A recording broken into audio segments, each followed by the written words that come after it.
I always liked camping. Something about being out in the middle of nowhere, surrounded by trees, the quiet hum of the forest, and the crackle of a campfire gave me peace. Life back in the city had become too loud, too fast, and too damn stressful. Work piled up on my desk every week, and I could barely keep my head above water. So, I figured a weekend alone in the woods might be what I needed. Just a tent, a sleeping bag, some basic supplies, and solitude. I planned it well, picked a spot in the middle of nowhere, a few hours' drive from home. It wasn't an official campsite. I had no interest in staying somewhere with noisy groups of hikers or families. I wanted quiet. I had my gear, a map, and enough food for a couple of days. The drive was easy. The weather was clear, the late autumn air crisp but not freezing. I parked my car at the edge of a dirt trail, threw my pack over my shoulder, and started hiking. The trail wasn't marked on most maps, but I had found it on an old forum where people shared off-the-grid camping spots. They said it was peaceful, rarely used, and far from any towns or major roads. The hike was rougher than I expected. The trail wasn't well maintained, and fallen branches and thick brush slowed me down. Still, I liked the challenge. After about 2 hours of walking, I found a clearing that seemed perfect. A small patch of flat ground surrounded by tall pines, with a stream nearby. I could hear the water trickling over rocks, which was reassuring. Water meant I wouldn't have to rely entirely on what I brought with me. I set up my tent quickly. The sun was already dipping below the trees, and the shadows stretched longer across the ground.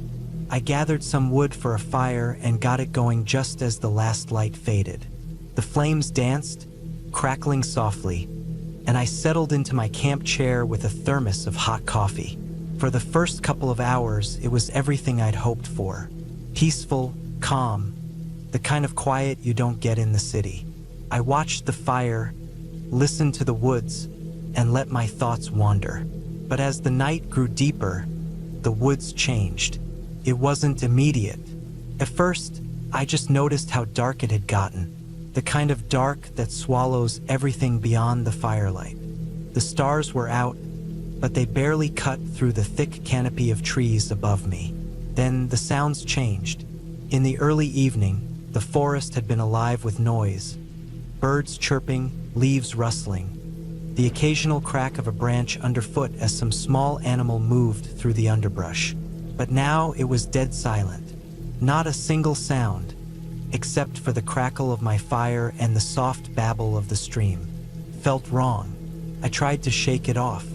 I'd read before that forests can go quiet at night, especially if a predator is nearby.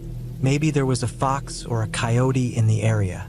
Nothing dangerous to a human, I told myself. Still, I couldn't shake the feeling that something was watching me. I glanced into the darkness beyond the firelight. My eyes strained to see anything, but the blackness was impenetrable.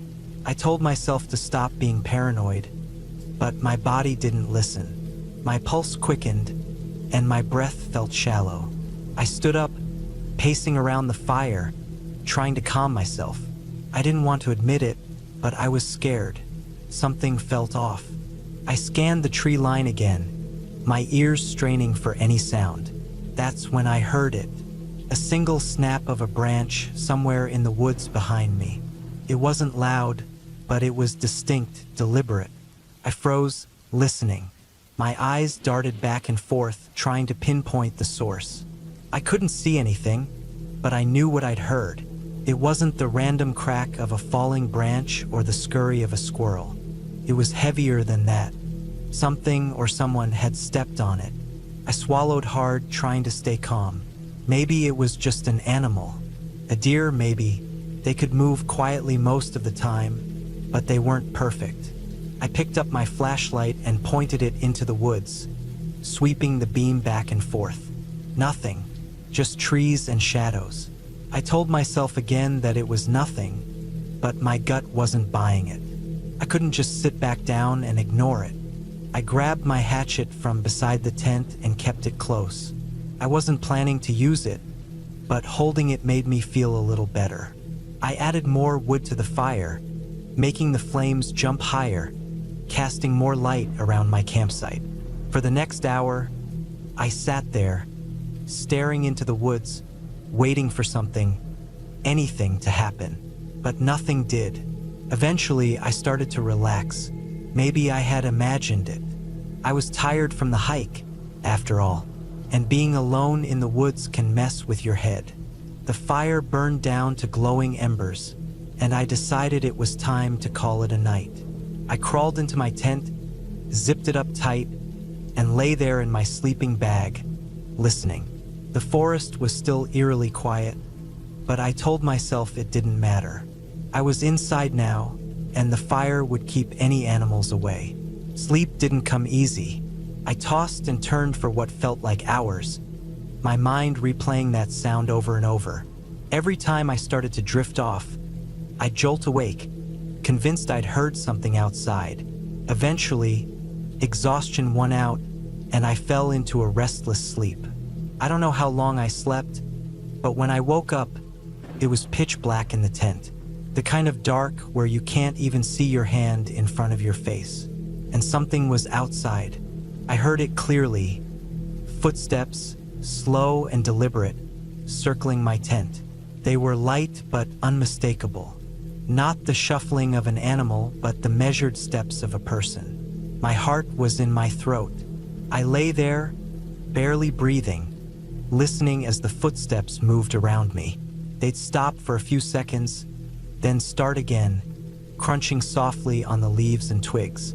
Whoever it was, they were just outside the thin layer of nylon that separated me from the darkness. I clenched the hatchet in my hand, my palms slick with sweat. My mind raced. What should I do? Yell? Stay quiet? Wait for them to leave? The footsteps stopped, right outside the tent. I could hear my own heartbeat, thudding in my chest, drowning out everything else. Then, after what felt like an eternity, the footsteps started again. This time moving away, fading into the woods. I lay there, frozen, for at least another hour, straining to hear any sound. But there was nothing. Eventually, the first light of dawn crept into the tent. I unzipped the flap cautiously, peering out. The campsite looked exactly as I'd left it. No signs of anyone or anything around. But just a few feet from my tent, I saw them. Footprints. Not animal tracks. Human. They circled my tent twice before disappearing into the woods. I didn't waste any time.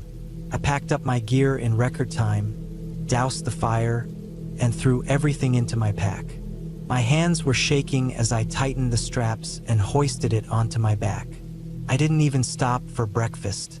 The hike back to the car felt like it took forever. Every snap of a twig, every rustle of leaves had my head whipping around. I kept expecting to see someone standing just off the trail, watching me, but I didn't see anyone. When I finally reached my car, I threw my pack into the back seat, jumped in, and locked the doors. My fingers fumbled with the keys, but I finally got the engine started. I didn't breathe easy until I was miles away from that place. I still don't know who or what was out there that night. Maybe it was just some random hiker who stumbled across my campsite. Maybe they were lost or curious, or maybe they weren't. All I know is I won't be going back. Not to that spot.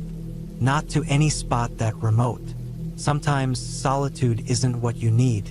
Sometimes being alone in the woods is the last place you want to be. And sometimes the scariest thing out there isn't a wild animal. It's another person. I don't know why I decided to camp alone that weekend. Looking back, it feels like the stupidest thing I've ever done. Maybe it was because I needed a break from everything. The constant noise, the suffocating work deadlines, the way life just piles up until it feels like you're drowning. I thought a couple of days in the mountains would clear my head. Just me, a tent, a fire, and the silence of the woods. I had camped before, never alone, but I wasn't a total rookie. I knew how to set up a tent, start a fire, and read a map. The spot I picked was deep in the woods, about 2 hours off any marked trail. That's what I wanted. No crowds, no noise, just raw nature. It was mid-October, and the weather was perfect, cool during the day, chilly at night. The leaves were turning golden and red, covering the forest floor in a thick blanket. I parked my truck at a dirt pull-off and hiked in with everything I needed. Tent, sleeping bag, enough food for 3 days, water, a small stove, and a knife clipped to my belt. I even brought a little first aid kit just in case.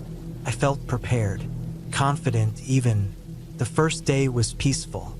I found a nice flat spot near a creek, surrounded by tall pines and maples. The sound of the water was soothing. I set up camp, built a small fire, and spent the afternoon exploring the area. I didn't see a single person, just how I wanted it. As the sun started to set, I cooked some instant noodles on my little stove, ate them by the fire, and watched the sky turn from orange to deep purple. The temperature dropped quickly once it got dark. I tossed a few more logs on the fire and sat there for a while, enjoying the warmth. When I finally crawled into my tent, it was almost 10 p.m. The air was cold and crisp, and I pulled my sleeping bag tight around me. I lay there for a while, listening to the sounds of the forest, rustling leaves, the distant hoot of an owl, the babbling creek. It was calming at first, but then it hit me.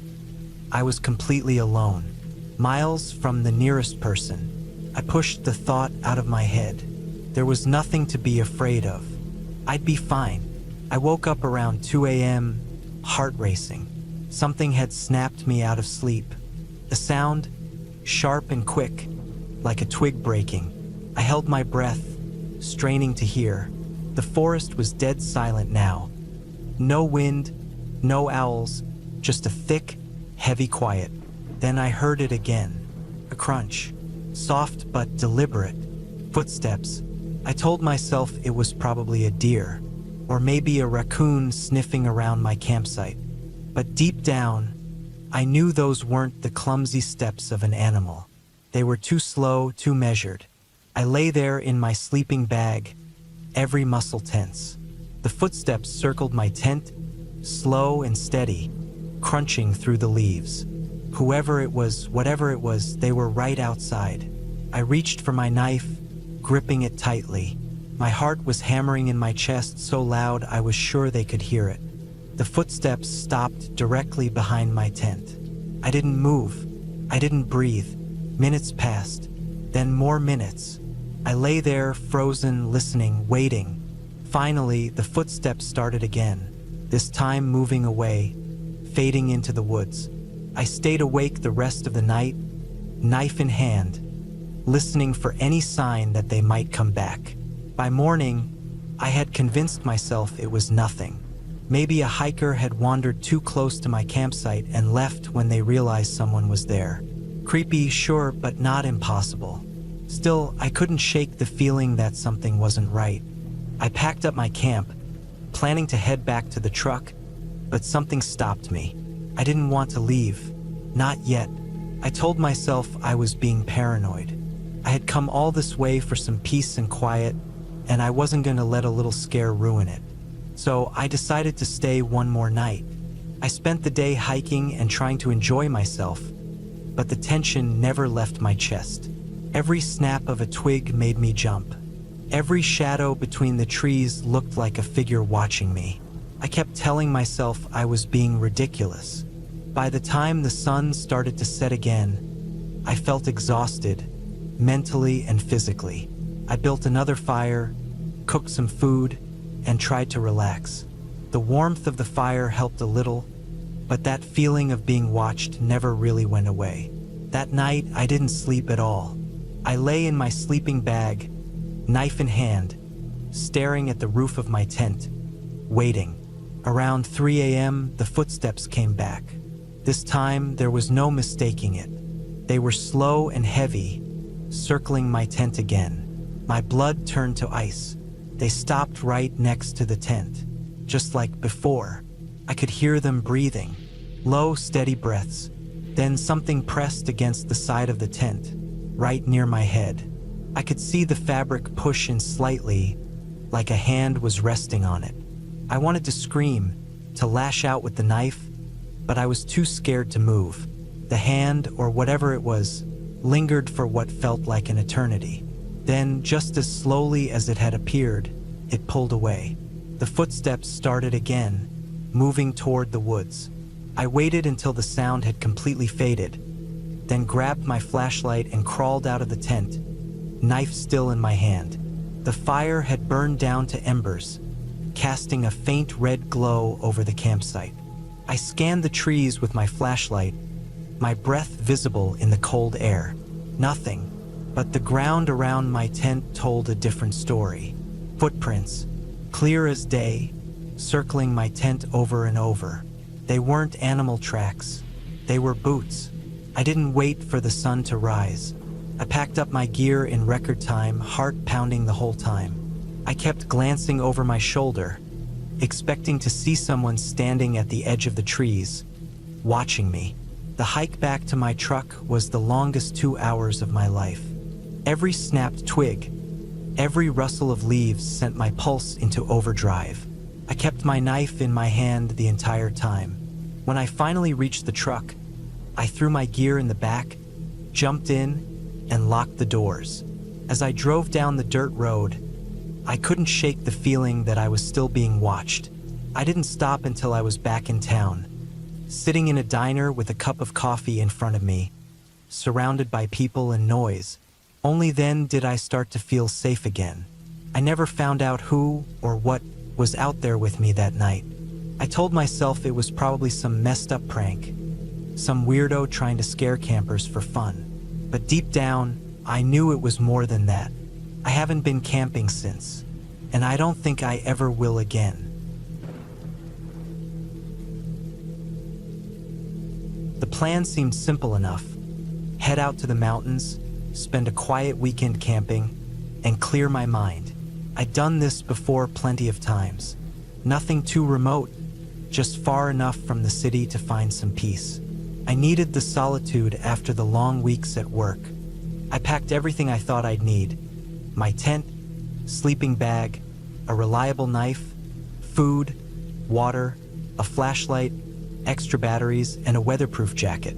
The weather forecast predicted chilly nights, but otherwise clear skies. I tossed it all into the back of my SUV and headed out late Friday afternoon.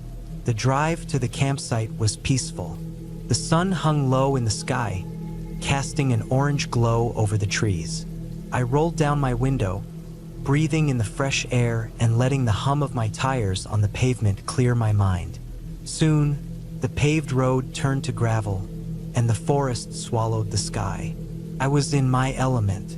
I found a spot just off the main trail, tucked away enough to feel secluded but close enough to the path in case I needed to leave quickly.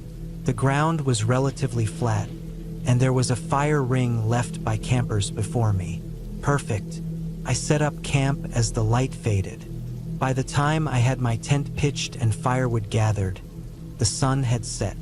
The first stars began to appear in the darkening sky. I lit a small fire and warmed up some canned soup, sitting back in my folding chair with a deep sigh. The only sounds were the crackle of the fire and the distant rustle of leaves. Felt good, peaceful. Around 10 p.m., I decided to call it a night. The air had turned colder, and the fire was dying down. I crawled into my tent, zipped myself into my sleeping bag, and turned off my flashlight.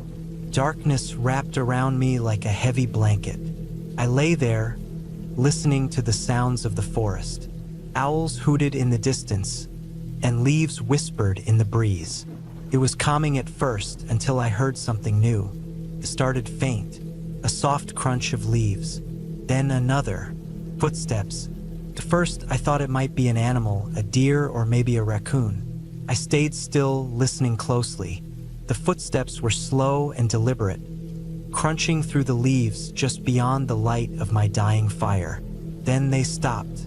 I held my breath, my heart pounding in my chest. Silence. I waited for what felt like an eternity, straining to hear something, anything, but there was nothing, just the sound of the wind in the trees. I told myself it was probably an animal passing through and eventually drifted off to sleep.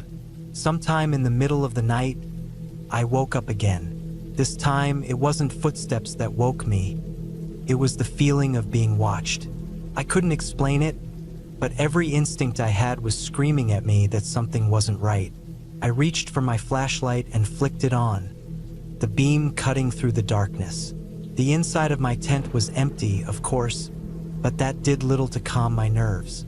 I unzipped the tent and shined the light outside. The fire had burned down to embers, barely illuminating the surrounding trees. I swept the flashlight around, searching for the source of my unease. Nothing. The forest was quiet again, almost unnaturally so. No wind, no rustling leaves, just silence. I stood there for a while, listening, but the feeling didn't go away. Finally, I crawled back into my tent, leaving the flashlight on beside me. Sleep didn't come easily after that. When dawn finally broke, I stepped out of my tent, relieved to see the sun again. The forest felt normal again in the daylight, calm and peaceful. I made some coffee on my portable stove, convincing myself that I had overreacted the night before. Still, I couldn't shake the feeling that something had been out there. I decided to take a walk around my campsite, just to put my mind at ease. That's when I saw them. Footprints. Not animal tracks, human footprints. They circled my campsite, stopping just a few feet from my tent before disappearing back into the woods. A cold chill ran down my spine. I wasn't alone last night. I told myself it could have been another camper, maybe someone who got lost and stumbled across my site. But the tracks didn't lead toward the main trail. They led deeper into the woods, and there were no other campsites nearby. I tried to shake it off. After all, what could I do? Pack up and leave? I'd driven hours to get here, and it was probably just some harmless passerby. Still, I couldn't ignore the nagging feeling in the back of my mind. I spent the rest of the day sticking close to camp, chopping firewood, reading, and keeping my eyes on the tree line. As the sun dipped lower in the sky, that sense of unease returned. By the time darkness fell again, I was on edge. Every rustle of leaves, every snap of a twig set my nerves on fire. I kept my flashlight and knife close, the fire blazing higher than it had the night before. Hours passed, and nothing happened. Slowly, I began to relax. Maybe I'd been overreacting after all. Then I heard it, the footsteps again. Slow, deliberate, closer this time. I grabbed my flashlight and knife, my heart hammering in my chest.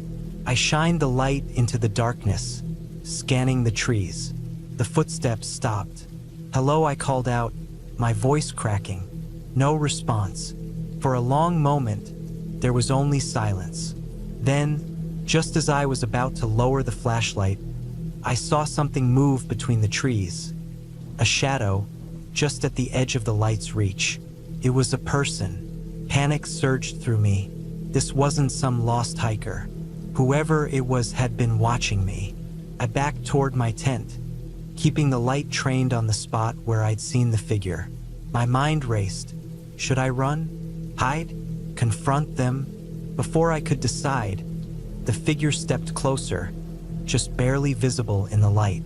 I couldn't make out their face, but they were tall, wearing dark clothing, and they weren't moving like someone who needed help. I did the only thing I could think of. I grabbed my car keys from inside the tent and bolted. Branches whipped against my face as I sprinted toward my SUV, the flashlight bouncing wildly in my hand. I didn't dare look back. I reached the car, yanked the door open, and jumped inside. My hands were shaking so badly it took me 3 tries to get the key into the ignition.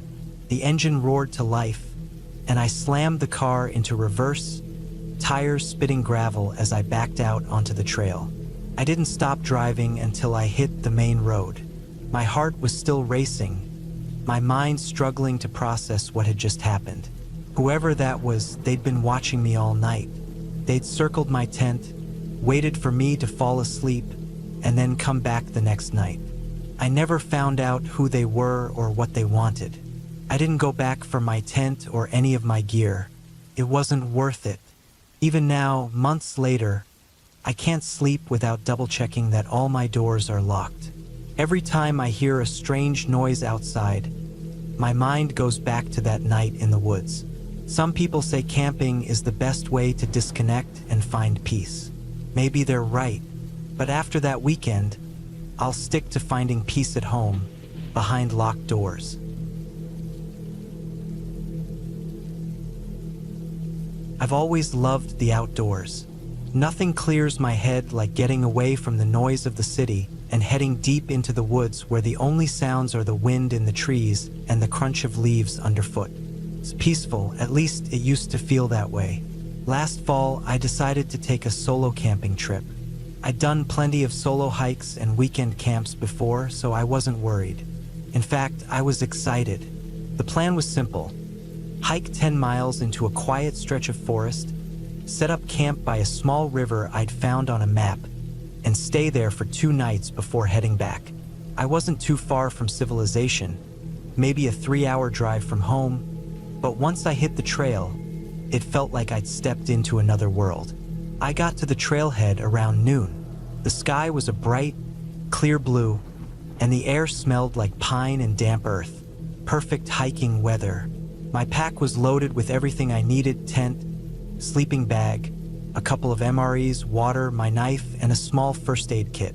I wasn't worried about running into trouble. This was a well-maintained trail, and I checked the weather beforehand. No storms in sight. The first few hours of hiking were uneventful. I passed a couple of other hikers coming back the opposite way, exchanged a quick nod with them, and kept moving. I made good time and reached the river just before sunset.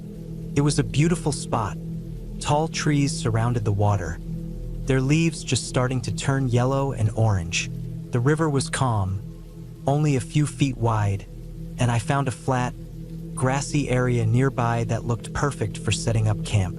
I pitched my tent, gathered some firewood, and got a small fire going. As the sun dipped below the horizon, the temperature dropped quickly. I wrapped myself in my jacket, cooked a quick meal over the fire, and leaned back to enjoy the quiet. The first night was uneventful. I slept well, waking up only once to the distant howl of a coyote. Nothing unusual. I'd heard coyotes before. They usually keep their distance from humans. I drifted back to sleep, feeling safe and comfortable in my little tent. The next morning, I decided to do some exploring. I left most of my gear at the campsite, taking only my knife, a bottle of water, and a small snack.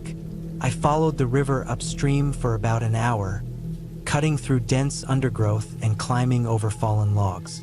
The deeper I went, the thicker the forest became. It was beautiful in a wild, untamed way. At some point, I realized I hadn't seen any signs of other hikers for a while. No footprints, no broken branches, nothing. That wasn't too strange. This wasn't a popular trail, but it gave me an odd feeling. Not fear exactly, just a sense that I was very, very alone. I stopped to drink some water and catch my breath. That's when I noticed it. A faint smell in the air, something sour and metallic. It reminded me of rust or blood. I looked around, but I didn't see anything out of the ordinary. The smell was faint and seemed to come and go with the breeze. I told myself it was probably just a dead animal somewhere nearby. I kept walking for a little while longer, but the smell lingered in the back of my mind. Eventually, I decided to turn back. I wasn't lost, but I didn't want to push my luck by wandering too far from camp. When I got back, the sun was high overhead, and the air was warm. My tent was still there, my fire pit untouched. Everything looked exactly as I'd left it. Still, that smell bothered me. Couldn't shake it. I spent the rest of the afternoon gathering more firewood and fishing in the river. By the time evening rolled around, I felt better. Whatever I'd smelled earlier was probably long gone. I cooked another meal, sat by the fire for a while, and then crawled into my tent. That night, I woke up to a sound. At first, I thought it was the wind, but as I listened, I realized it was something else.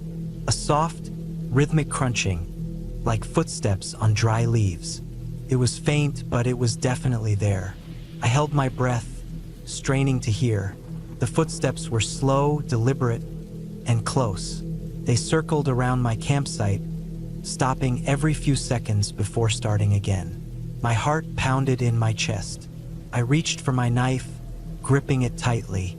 The footsteps kept moving, always just outside my line of sight. I thought about unzipping the tent and shining my flashlight outside, but something stopped me. Then the footsteps stopped. The silence was worse than the sound. I waited, barely breathing, but the footsteps didn't start again. Minutes passed, then an hour. Finally, I convinced myself that whatever it was had left. Maybe it was a deer or some other animal, curious about the smell of my fire. That made sense, didn't it? Still clutching my knife, I lay back down and closed my eyes. I didn't sleep much after that. The next morning, I stepped out of my tent, feeling groggy and on edge. The campsite looked normal, no tracks, no signs of anything unusual. For a moment, I wondered if I'd imagined the whole thing. Lack of sleep can do weird things to your mind. I was packing up my gear, getting ready to head back early, when I noticed something on the ground a few feet from my tent. It was a footprint. Not a boot print or a shoe print, a bare footprint. Human. It was large, wider than my own foot, and pressed deep into the soft dirt. My stomach dropped. I wasn't alone out here. I grabbed my pack and slung it over my shoulder, my pulse racing. I didn't care about breakfast or packing neatly.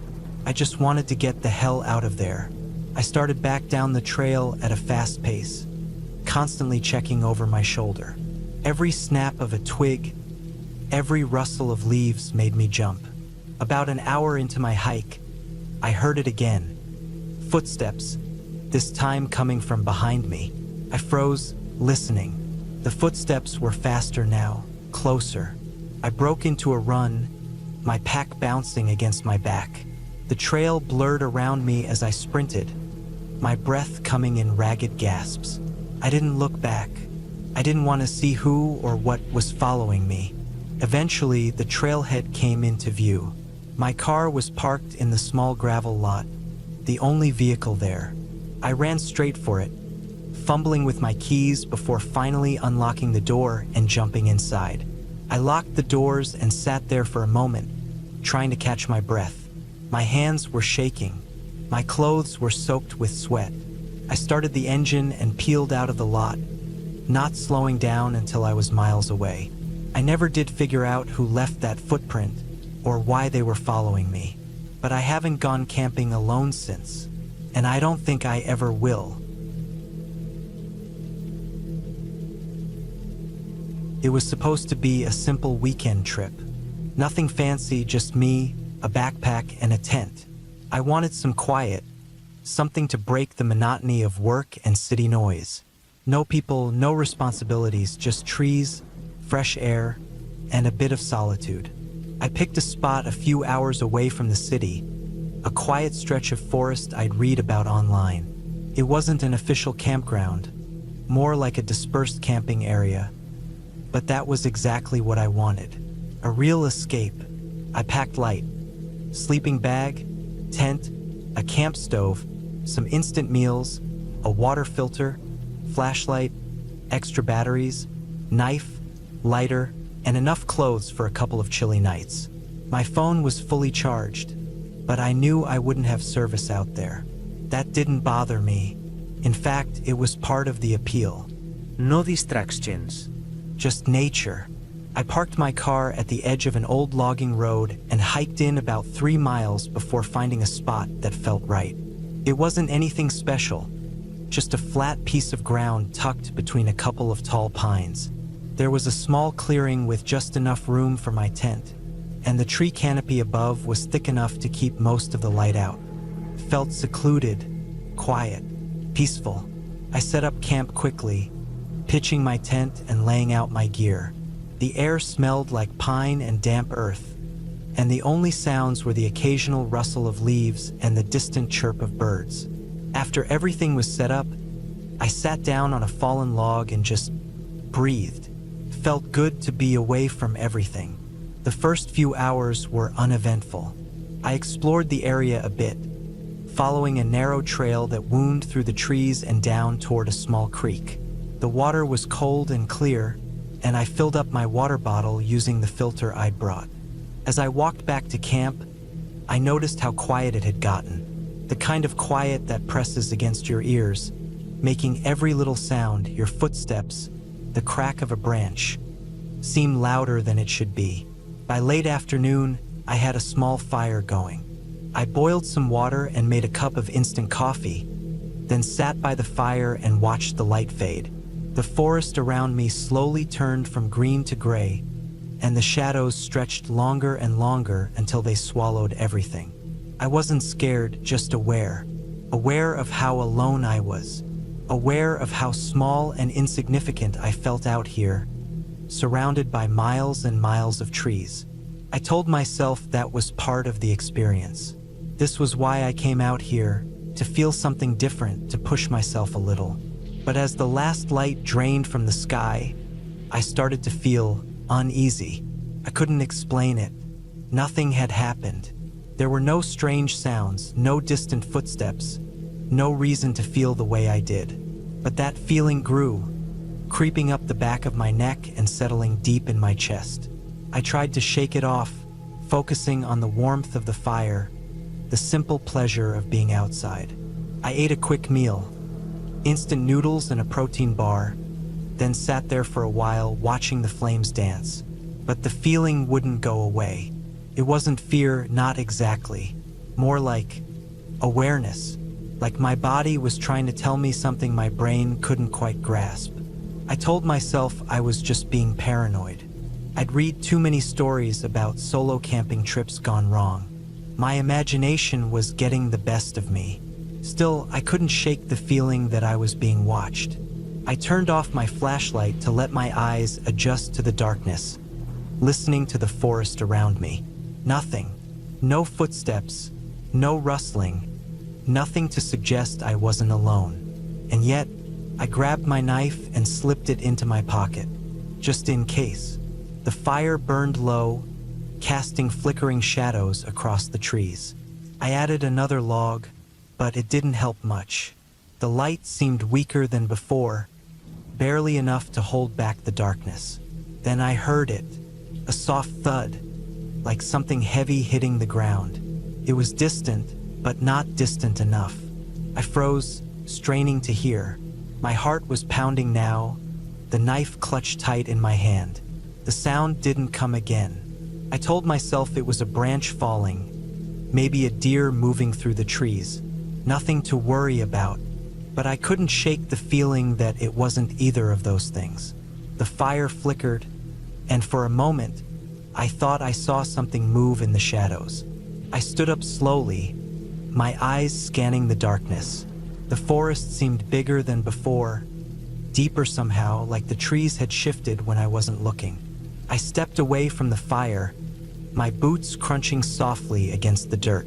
My flashlight was in my other hand, but I didn't turn it on. I didn't want to draw attention to myself. I took a few steps toward the edge of the clearing, my breath shallow and quick. The forest felt alive around me, the shadows shifting and stretching like something was hiding just out of sight. Then I heard it again, closer this time. My blood ran cold. It wasn't a branch. It wasn't a deer. It was a footstep. I backed away slowly, my eyes locked on the darkness beyond the trees. My mind raced, trying to make sense of it.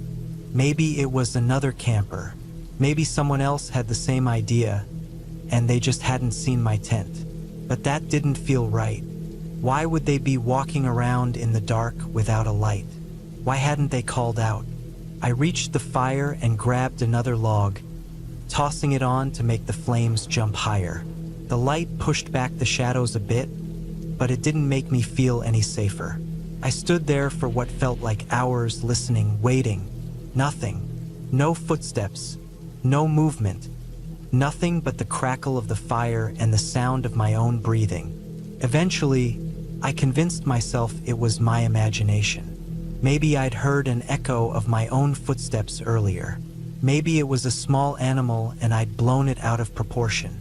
I stayed up a little longer, but the fire started to die down, and my body was exhausted from the tension. I crawled into my tent, leaving the knife within reach, and zipped the door shut.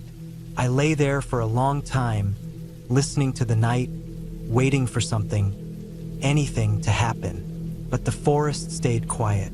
I must have drifted off eventually because the next thing I knew, it was morning. The light streamed through the trees, warm and golden, and the forest felt completely different, peaceful again, harmless. I stepped out of my tent, stretching and breathing in the cool morning air. Everything looked exactly as I'd left it. Fire pit, backpack, food bag hanging from a tree. Nothing was out of place. But then I saw it. A single footprint pressed into the dirt just beyond the edge of my camp. It wasn't mine. It was too big, too wide, and it was fresh. I stared at it for a long time, my heart pounding in my chest. Someone had been there. Someone had stood just outside my camp, watching. I packed up as quickly as I could, my hands shaking as I stuffed my gear into my bag. I didn't bother with breakfast. I didn't bother with anything except getting the hell out of there. The hike back to my car felt like it took twice as long as it should have. Every snap of a twig, every rustle of leaves made me jump. I kept looking over my shoulder, expecting to see someone or something following me, but I didn't see anything. When I finally reached my car, I threw my bag into the back seat and locked the doors before I even started the engine. I drove straight home, my mind racing the whole way. I still don't know who or what was out there that night. Maybe it was a hunter. Maybe it was another camper who decided not to say anything. Or maybe it was something else entirely. I don't know. But I do know one thing. I won't be going back. I'm not one for long trips into the wilderness, but every once in a while, I get this itch to escape everything. No people, no emails, no notifications, just the quiet hum of nature. I had been planning this camping trip for weeks, hoping for some peace. Just me, a tent, and miles of empty forest. Perfect. I packed light tent, sleeping bag, some food, water, and a few basic tools.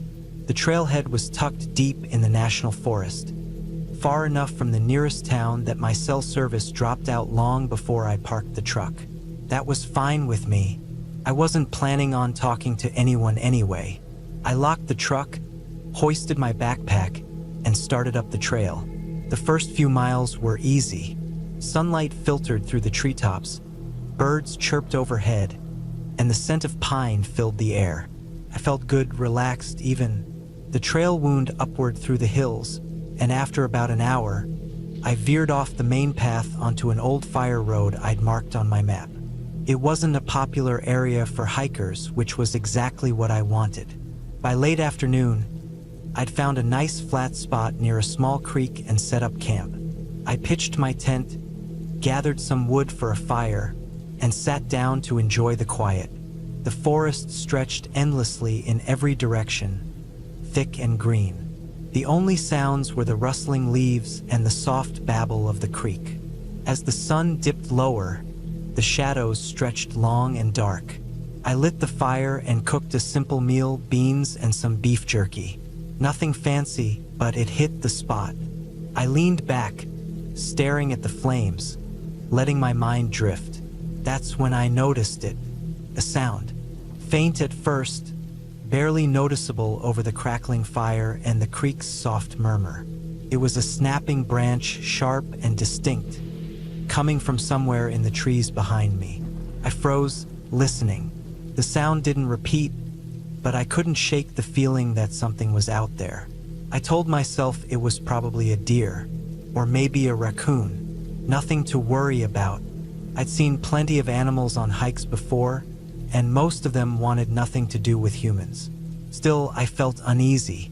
I grabbed my flashlight and swept it over the trees. The beam cut through the darkness, illuminating trunks and branches, but nothing else. No glowing eyes, no movement. I shook my head and laughed at myself. You're being ridiculous. I doused the fire, climbed into my tent, and zipped the door shut. But sleep didn't come easily. Every little noise outside seemed louder than it should have been. The wind in the leaves, the creak of old branches. I lay there, staring at the tent's ceiling, straining to hear something, anything, that didn't belong. Eventually, exhaustion took over and I drifted off. The next morning, the forest felt different. The sun was up, but the air felt heavy, the way it does before a storm. I stepped out of the tent and stretched, trying to shake off the lingering unease from the night before. The fire pit was cold and dead, just as I'd left it, but something about the campsite felt off. I couldn't put my finger on it at first. My gear was all where it should have been. Tent intact, backpack leaning against a tree. But the ground around the tent looked disturbed. There were shallow impressions in the dirt, like someone or something had been walking around in the night. Animal tracks, I told myself.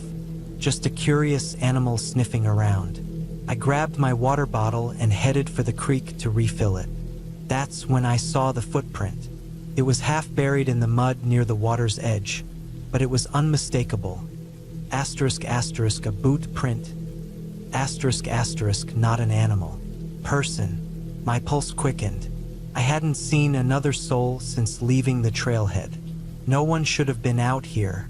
I scanned the surrounding woods, my heart thudding in my chest. The print was fresh. Someone had been here watching my campsite while I slept. I tried to stay calm. Maybe it was a hiker who got lost and stumbled across my camp. But deep down, I knew that didn't make sense. There was no reason for anyone to be this far off the main trail. I filled my bottle and headed back to camp, my eyes constantly scanning the trees. The feeling of being watched had settled deep in my gut, and no amount of logic could shake it. I decided to cut my trip short. I'd planned to stay for 2 nights, but something didn't feel right. I packed up my gear quickly, stuffing everything into my backpack with clumsy, nervous hands. The forest felt too quiet.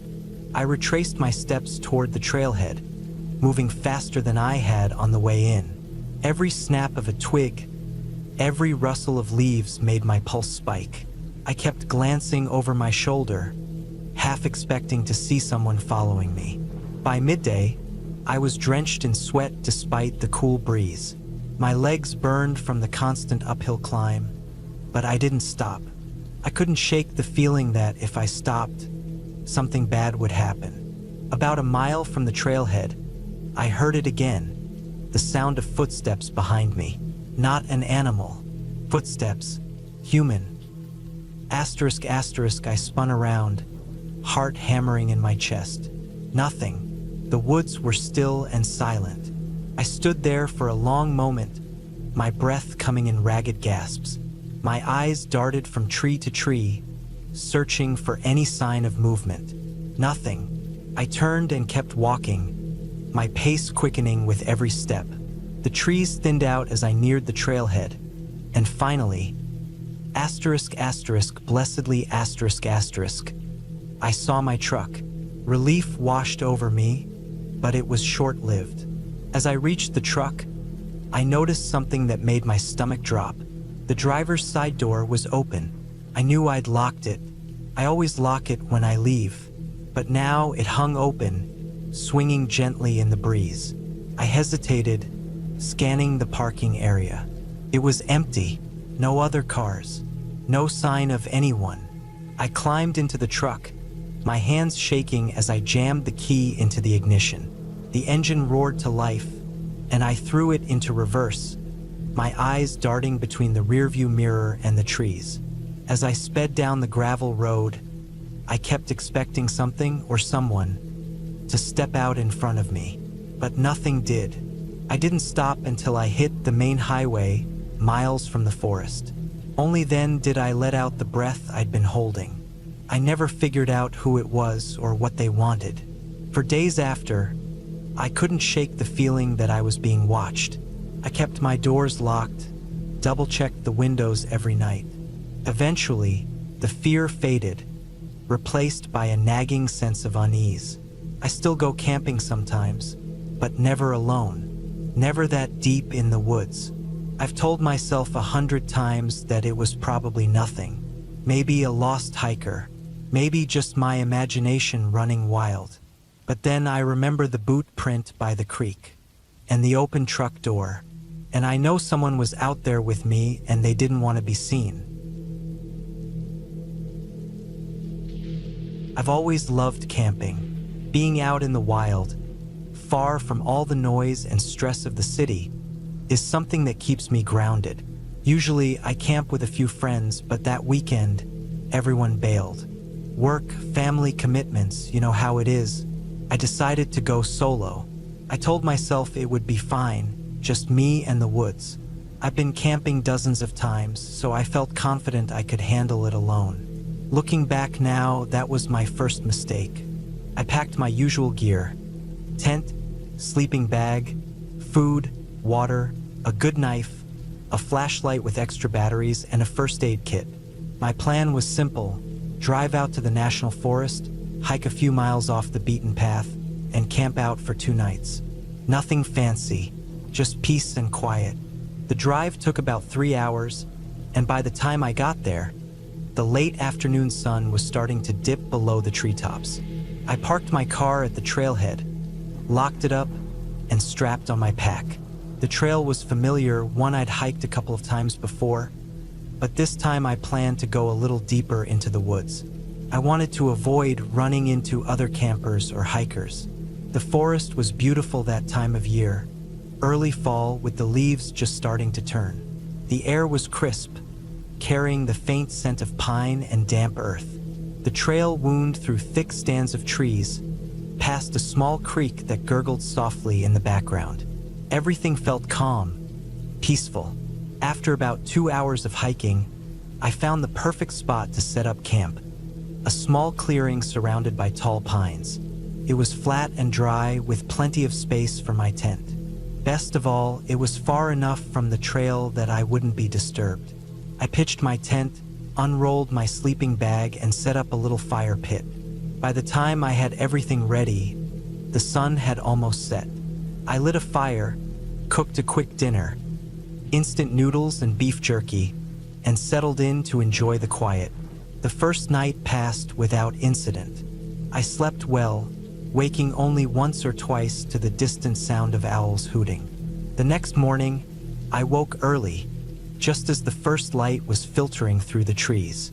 I made myself some coffee, ate a granola bar, and decided to explore the area a bit. I wandered through the woods, following the creek for a while before veering off into thicker forest. That's when I noticed the first odd thing. About a mile from my campsite, I found a small pile of bones.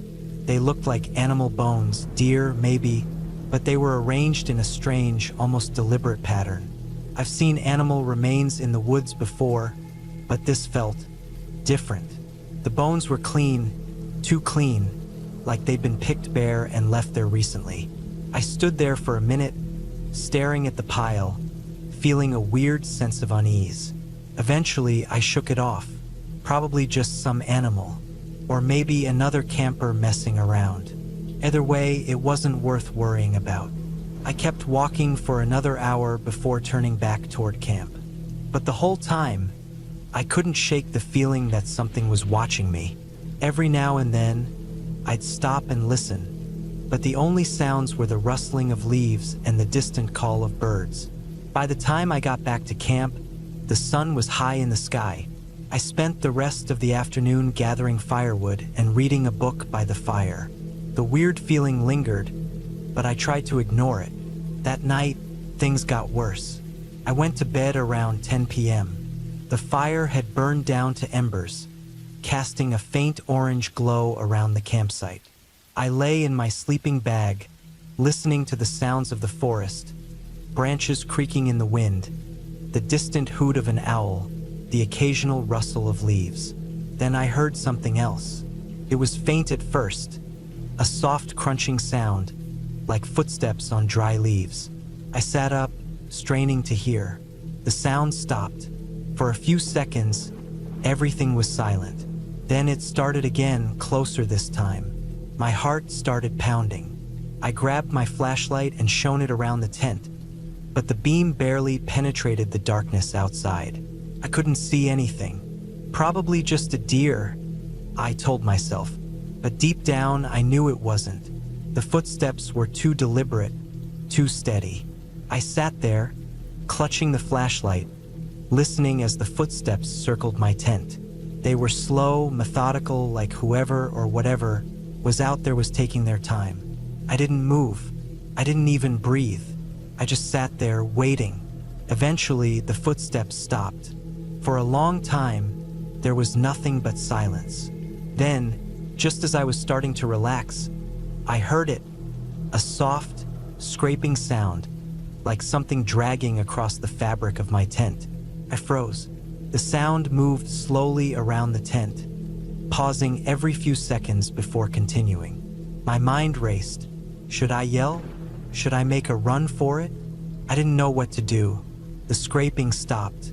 Then, just as suddenly as it had started, it was gone. I sat there for what felt like hours, listening, waiting, but the sound didn't come back. Eventually, exhaustion took over. I lay back down, clutching my knife, and somehow managed to fall asleep. I woke at first light, my body tense and aching from a night of bad sleep. My first thought was to pack up and get the hell out of there. Whatever had been outside my tent last night, I didn't want to stick around to find out what it was. I packed up quickly, stuffing my gear into my pack and dousing the fire. I kept my knife in my hand the whole time, my eyes scanning the trees for any sign of movement. The hike back to the trailhead felt like a race. I moved fast, my heart pounding the whole time. Every sound made me jump. Every rustle of leaves, every snap of a twig. About halfway back, I found something that stopped me in my tracks. A footprint. It was human but barefoot and much too large to be normal. The print was deep, pressed into the soft earth like whoever made it was heavy. I stared at it for a moment, my stomach twisting into knots. Then I turned and kept moving, faster now. The last mile felt like the longest of my life. I kept looking over my shoulder, expecting to see something or someone following me, but the trail stayed empty. When I finally reached the car, I practically threw my pack into the back seat and jumped in. My hands were shaking as I fumbled with the keys, but I got the engine started and tore out of there as fast as I could. Back home, I tried to convince myself it was nothing. Maybe just some other camper messing around, or an animal I didn't recognize. But deep down, I knew that wasn't true. I haven't been camping alone since. Whatever was out there, it wasn't an animal. And it wasn't a person, at least not in the way we understand people. I still think about those footsteps sometimes, and the scraping sound outside my tent. I wonder what would have happened if I'd gone outside, or if I'd stayed another night. I'll never know, and honestly, I'm okay with that. I wasn't sure why I agreed to go camping that weekend. Maybe I just needed a break. Life had been wearing me down, and there was something about disappearing into the woods for a couple of days that seemed like the reset button I needed. My plan was simple: a solo camping trip deep in Black Ridge National Forest. I wanted quiet, no notifications, no emails, just me, a tent, and miles of wilderness. I packed everything: tent, sleeping bag, enough food for 3 days, and a little old hunting knife I'd brought more for comfort than utility. My phone was charged, but I knew there wouldn't be any service where I was going. That was kind of the point. The drive to Black Ridge took me nearly 3 hours. The last stretch of road was narrow and winding, barely wide enough for my car. Dense trees leaned over the road like they were trying to block out the sky. I rolled down the window to get a breath of the cool air and let it fill the car. It smelled like pine and wet dirt. I pulled into a small dirt parking lot near the trailhead. My car was the only one there. That gave me a weird sense of relief, honestly. No noisy campers or screaming kids to ruin the peace. I slung my pack over my shoulder and locked the car. As I stood there, looking up at the trail ahead, the forest felt heavy, not threatening, just big, endless. I took a deep breath and started walking. The hike in was tougher than I expected. The trail wasn't well marked, and it kept winding uphill through thick clusters of trees. By the time I found a decent spot to set up camp, the sun was already dipping behind the ridgeline. I was sweaty, tired, and my legs ached. The spot I picked was a small clearing next to a stream. The water was cold and clear, running over smooth rocks. It seemed like the perfect place. Far enough off the trail to feel secluded, but close enough to the water to have everything I needed. I set up my tent quickly and built a small fire. It took longer than I thought it would to get it going, but once it caught, the warmth felt good. I sat there for a while, just staring into the flames, listening to the sound of the stream and the occasional rustle of leaves. As the sky darkened, the forest around me came alive with sounds. Crickets chirped in steady rhythm, and something small scurried through the underbrush. Probably a rabbit, maybe a raccoon. I wasn't worried. Not yet. I ate a quick meal, just some trail mix and a protein bar, then crawled into my tent. The air was cold, but I zipped up my sleeping bag and felt warm enough. It didn't take long for sleep to take me. The next morning, I woke to the sound of birds chirping and sunlight filtering through the thin walls of my tent. I felt refreshed, rested in a way I hadn't felt in weeks. I made some instant coffee on my little camp stove and drank it slowly while sitting on a rock by the stream. I had no plans for the day except to explore the area and maybe take a few photos. By midday, I was deep in the woods, far from my camp. I wandered without any real direction, following game trails and crossing over fallen logs. I found an old deer stand, half collapsed and covered in moss. The forest was beautiful, almost untouched. But at some point, I realized I didn't know exactly how far I'd gone. The landscape all looked the same: thick trees and ferns, a carpet of pine needles underfoot. I wasn't panicking, but I knew I needed to head back. I turned around and started retracing my steps. That's when I noticed something strange. About 20 yards off the trail, there was a small pile of rocks. Not just random rocks, but stacked deliberately into a little tower. It looked out of place, like it didn't belong there. I walked over to get a closer look. The rocks were smooth and wet, almost like they'd been pulled from a riverbed. I didn't think much of it at first. People do weird things in the woods sometimes. Maybe it was just some hiker's idea of a marker. Still, it gave me a strange feeling, like I was being watched. I made my way back to camp, my footsteps a little faster than before. By the time I got back, the sun was low in the sky again. The forest seemed darker than it had the night before, the shadows longer, the air colder. I rebuilt my fire and sat close to it, the flickering flames making the trees around me dance. I kept thinking about that pile of rocks. It stuck in my mind in a way I couldn't explain. Something about it felt wrong, like it was a message I wasn't meant to understand. I tried to shake it off. I told myself I was being ridiculous. I was just tired. Spending too much time alone can mess with your head. Still, I couldn't help glancing into the darkness beyond the firelight, half expecting to see something standing there. Eventually, I crawled into my tent. I left the fire burning low outside, just for a little extra light. Couldn't sleep. Every sound seemed louder than it should have been. The crack of a branch, the rustle of leaves, a low, distant thump. At one point, I was sure I heard footsteps just outside my tent, slow and deliberate, circling. I held my breath, straining to listen, but the sound stopped as suddenly as it had started. My heart was pounding in my chest.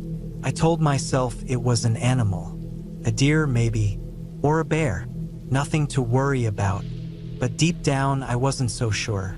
The next morning, I stepped out of my tent and immediately froze. The fire had burned down to embers, but someone or something had been there while I slept. Around the edge of my camp, the ground was disturbed. Footprints, not boot prints like mine, but bare feet, human feet. They circled my tent in a wide arc, then disappeared into the trees. I stood there for a long time, staring at those footprints. My mind raced through every possible explanation, but none of them made sense. No one should have been out there, not that far from the trail, not barefoot. A chill ran down my spine. I packed up camp in record time. My hands were shaking as I stuffed my gear into my pack. I didn't care about breakfast. I just wanted to get out of there. I started back down the trail, moving as fast as I could without running. Every crack of a twig, every rustle of leaves made me jump. I kept looking over my shoulder, expecting to see someone or something following me. The trail seemed longer on the way back. My legs were burning, and sweat dripped into my eyes, but I didn't stop, couldn't. About halfway back, I found another pile of rocks, just like the first one, stacked neatly by the side of the trail. My stomach turned. I didn't stop to look at it. I just kept walking. By the time I reached the parking lot, my heart was hammering in my chest. My car was right where I left it, the only vehicle in sight. I climbed in, locked the doors, and sat there for a few minutes, catching my breath. The forest felt different now. Not peaceful, but oppressive, like it was watching me. I started the engine and drove away without looking back. I never went back to Black Ridge. I told myself I was just being paranoid, that it was probably nothing. Maybe another camper I hadn't noticed. Maybe a prank. But even now, years later, I can't shake the feeling that something was out there with me. Something that wanted me to know it was there. Sometimes, late at night, I'll hear a sound outside my window, a branch tapping against the glass, or footsteps in the yard, and it all comes rushing back. I close the blinds, lock the doors, and wait for morning. I should have known better than to camp alone. Looking back, there were signs, but I ignored them, determined to prove to myself that I could handle it. I'd been stuck in a cycle of stress, day after day in the city, with noise and deadlines suffocating me. I thought spending a few nights alone in the woods would clear my head. Nature always had that effect on me. I planned everything down to the last detail, or so I thought. I packed my gear carefully. A tent, sleeping bag, plenty of food, water, a first aid kit, and my trusty multi-tool. I even carried a weatherproof map of the area. I'd chosen a spot in the national forest, far from any crowded campsites. I wanted isolation, peace. I didn't tell anyone exactly where I was going. Stupid, I know. The hike started great. The late afternoon sun cut through the canopy, lighting the trail in patches of gold. The air smelled like pine and fresh earth. My pack felt heavy on my shoulders, but the weight was a reminder that I was out here on my own, fully independent. No phone signal. No distractions. Just me and the woods. After a couple of hours, I found a flat clearing beside a creek and decided it would be my campsite. The water trickled softly over smooth rocks, and tall trees surrounded the spot, their leaves whispering in the wind. Perfect. I pitched my tent quickly and gathered some dry wood for a fire. The sun was already dipping below the horizon, painting the sky in streaks of orange and pink. I lit the fire just as darkness crept in, the flames casting flickering shadows on the trees. The first night was peaceful. I cooked some instant noodles over the fire and leaned back against a fallen log, staring up at the stars. I felt small under that vast sky, but in a comforting way.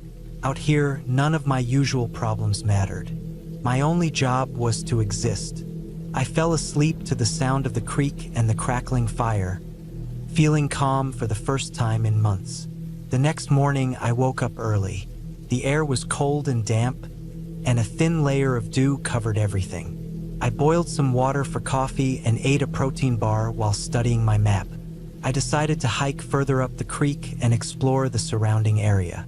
I left most of my gear behind, taking only the essentials: water, a snack, my knife, and the map. The forest was beautiful, the kind of beauty that feels ancient and untouched. The trail was less clear the further I went, but I didn't mind. I was just following the creek after all. About an hour into my hike, I started noticing odd things, little details that didn't sit right. First, there was a pile of rocks arranged in a perfect circle near the water's edge. Not a natural formation. It looked deliberate, almost ritualistic. I shrugged it off. Maybe another hiker had passed through here and left it behind. No big deal. Then I found the bones. They were scattered in the underbrush, picked clean and sun-bleached. Too big to be a squirrel or rabbit. Maybe a deer, I told myself. But they didn't look like deer bones. The shapes were wrong, longer, thinner. I couldn't place what animal they might have come from, and it unsettled me. I decided to head back to camp. When I returned to the clearing, something felt off. My fire pit had been disturbed. The stones I'd arranged in a circle around the ashes were scattered, and the ashes themselves had been spread across the ground. My tent looked untouched, but the flap was unzipped. I froze, listening. The forest felt different, too quiet. No birds, no rustling leaves, nothing but the soft gurgle of the creek. My heart thudded in my chest as I scanned the trees, looking for any sign of movement. "Hello," I called out, my voice sounding thin and small. No response. I stood there for a long moment, trying to convince myself that I was overreacting. Maybe the wind had scattered the ashes. Maybe I'd forgotten to zip the tent in my rush to head out that morning. But deep down, I knew better. I rebuilt the fire, trying to shake the unease. As the flames grew, I kept glancing over my shoulder, my nerves on edge. I ate a quick dinner and retreated to my tent earlier than I'd planned. Sleep didn't come easy. Every snap of a twig, every rustle of leaves outside my tent made my heart race. I told myself it was just animals. Raccoons or deer, nothing dangerous. I tried to focus on the sound of the creek, letting it lull me to sleep. At some point, I must have dozed off because I woke up to total darkness. The fire had burned down to embers, and the forest was pitch black. For a second, I lay there, trying to remember what had woken me. Then I heard it, a soft, deliberate sound. Footsteps, not the quick, light steps of an animal. These were slow and heavy, crunching on the dry leaves outside my tent. They circled around me, stopping just behind my head. I held my breath, my pulse hammering in my ears. The footsteps stopped. I waited, counting the seconds, afraid to move or make a sound. The silence stretched on, each moment heavier than the last. I don't know how long I lay there, frozen in place, but eventually exhaustion took over, and I drifted into a restless sleep. The next morning, the fear felt almost silly in the daylight. Almost. I unzipped the tent cautiously and stepped outside, blinking in the early light. The clearing looked normal, no sign of anyone or anything. I told myself it had been a dream, just my imagination running wild in the dark. But then I noticed the footprints. They were faint but unmistakable, pressed into the soft ground around my tent. Definitely human. I stood there, staring at them for a long time. My mind raced, trying to come up with an explanation. Maybe a hiker had passed by during the night, unaware I was there. Weird, but not impossible. I packed up my gear quickly. The idea of spending another night out here suddenly felt like a bad one. I decided to cut my trip short and head back to the trailhead. The hike back felt different. Every snap of a branch, every rustle of leaves put me on edge. I kept glancing over my shoulder, half expecting to see someone following me. The trail that had felt so peaceful on the way in now felt suffocating. The trees pressed in on me, their shadows long and dark. My pack seemed heavier with every step. I kept telling myself I was being paranoid. There was no one out here. It was just my imagination, fueled by the strange events of the past 2 days. But no matter how many times I repeated it, the feeling wouldn't go away. Then I saw it. About 50 yards ahead, something was hanging from a tree. I stopped, my stomach dropping. It was a bundle of sticks, tied together with what looked like twine, dangling from a low branch. I didn't go closer. I didn't need to. It was too deliberate, too intentional. A warning. I didn't think. I turned and started walking faster, almost jogging down the trail. My breath came in short gasps, and my legs burned, but I didn't stop. I just needed to get out of there. When I finally reached the trailhead, my car was the most beautiful thing I'd ever seen. I threw my pack into the back seat and locked the doors as soon as I got inside. My hands were shaking as I started the engine. I didn't look back as I drove away. I've thought about that trip a lot since then, trying to make sense of it. Maybe it was just a series of strange coincidences. A disturbed fire pit, some old bones, footprints from another camper. But deep down, I know better. Someone was out there with me, watching, following, and for whatever reason, they decided to let me leave. I haven't been camping alone since. The sky was darkening fast, turning from pale blue to a muted gray as I set up camp deep in the woods. I was miles from any town or road, exactly where I wanted to be, alone, far away from everything. This solo trip was supposed to be my reset, a way to clear my mind. Just me, a tent, and the quiet hum of nature. I found a decent spot near a small creek, flat enough for my tent, with a good view of the forest stretching endlessly around me. Tall pines swayed gently in the breeze, their tops creaking softly. I wasn't in a designated campground, this was off the beaten path. The kind of place where no one could accidentally stumble upon you. I liked that idea at first. Being unreachable sounded like freedom. After pitching the tent and gathering some firewood, I lit a small fire, just enough to boil some water for my freeze-dried meal. The smell of smoke mixed with the clean scent of pine, and for a moment, everything felt right, peaceful.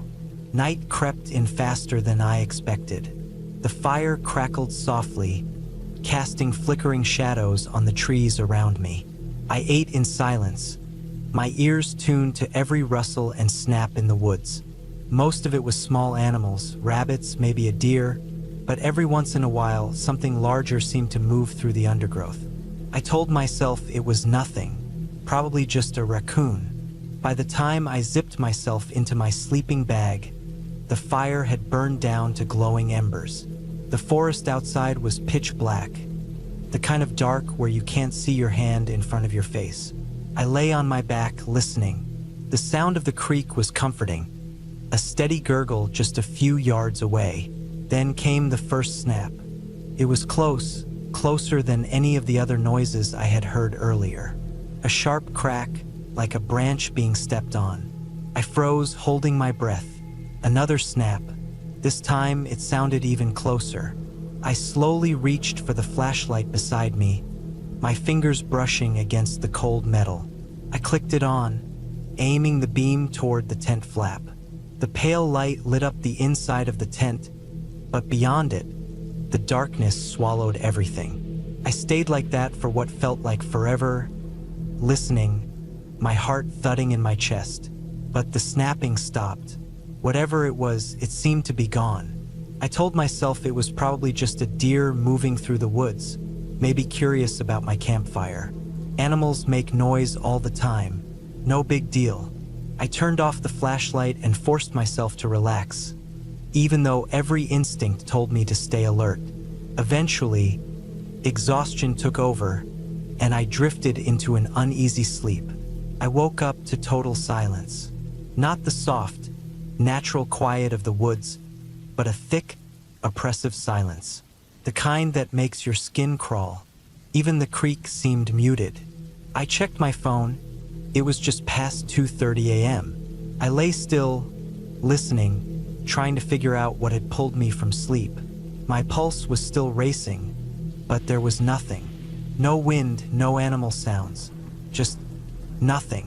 Then I heard it again. Faint, rhythmic sound. Soft at first, like something brushing against the tent fabric. I sat up slowly, my breath caught in my throat. The sound grew louder, more distinct. A dragging noise right outside the tent.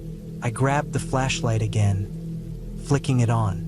The inside of the tent lit up, but the zipper stayed closed.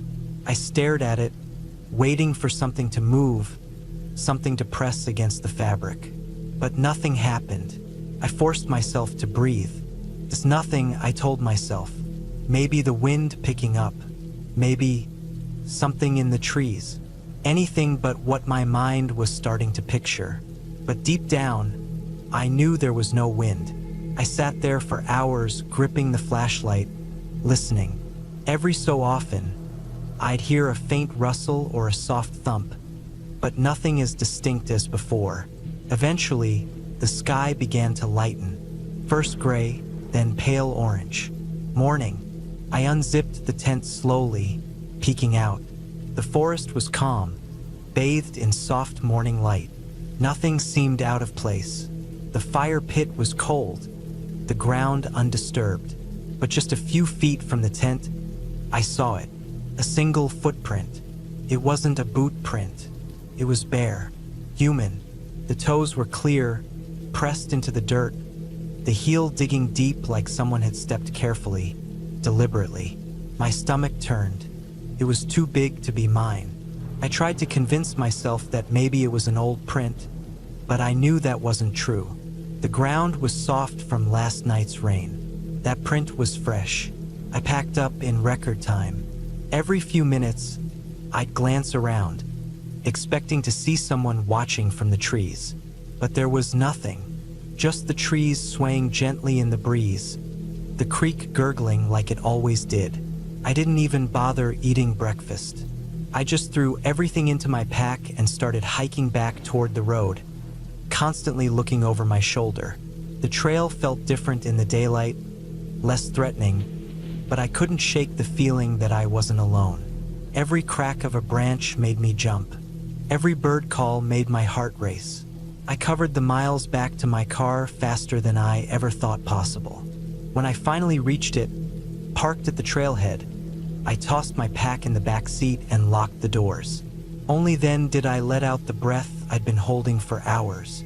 I sat there for a long time, staring at the trees. Nothing moved. No strange sounds. Just the quiet hum of the forest, like it had all been a bad dream. But when I turned the key in the ignition, ready to leave, I couldn't help but glance in the rearview mirror one last time. And for just a split second, I thought I saw someone, standing at the edge of the trees watching. But when I blinked, they were gone. I don't know what really happened that night, and I don't think I ever will. But one thing's for sure, I won't be camping alone again anytime soon. I've always loved camping. There's something about getting away from everything. Just the trees, the cold air, and nothing but your own thoughts for company. Clears my head in a way nothing else does. So when I got a couple of days off work, I decided to head out into the woods on my own. I had a spot in mind, a little out of the way, but not too far off the beaten path. a small clearing by a river that I'd stumbled on a year before while hiking with friends. I'd been wanting to camp there ever since. I didn't tell anyone exactly where I was going. I figured it'd just be a quick overnight trip. Plenty of time to check back in later. I threw my gear in the back of my car. Tent, sleeping bag, some food, a small camp stove, and a few other essentials. I always pack light but smart. I've done this enough times to know what I need and what I don't. After a quick check to make sure I had everything, I hit the road. The drive out was uneventful. Long stretches of highway gave way to narrower, winding roads through dense pine forests. The sky was a dull gray, thick clouds hanging low. The forecast said it might rain later, but I wasn't too worried. The rain has never bothered me much. I reached the trailhead around noon, parked, and set off into the woods. The air was cool, and the scent of pine and damp earth filled my lungs. I love that smell. Fresh, clean, like the world just hit reset. The trail was muddy in places from recent rains, but nothing I couldn't handle. My boots sank a little with each step, the sound of squelching mud mixing with the rustle of leaves and distant bird calls. The hike took about 2 hours. By the time I reached the clearing by the river, the sky had darkened even more. The water flowed steadily, its surface rippling in the wind. The spot was just as perfect as I remembered. Flat, open, with just enough tree cover to offer some shelter. I set up my tent near the tree line, close enough to hear the river but far enough to avoid any potential flooding if the rain got heavy. It didn't take long to get camp set up. My tent went up smoothly, and soon I had a small fire going. I sat for a while, just listening to the river and watching the fire dance. The first couple of hours were peaceful. I cooked a quick meal, nothing fancy, just some instant noodles and coffee, and watched the light fade. The woods were quiet, the kind of quiet that presses in on you. I've always liked that silence, but that night, it felt different, heavier. It started drizzling around sunset, a light patter on the leaves overhead. I pulled on my rain jacket and added more wood to the fire, watching the flames hiss and spit in the rain. The drizzle turned into a steady rain not long after. I wasn't too worried. My tent was waterproof and I'd brought a tarp to cover my gear. I hunkered down by the fire for a while, but the rain picked up quickly, and soon it was coming down hard. The wind kicked up, sending sheets of rain through the clearing. I decided to call it a night.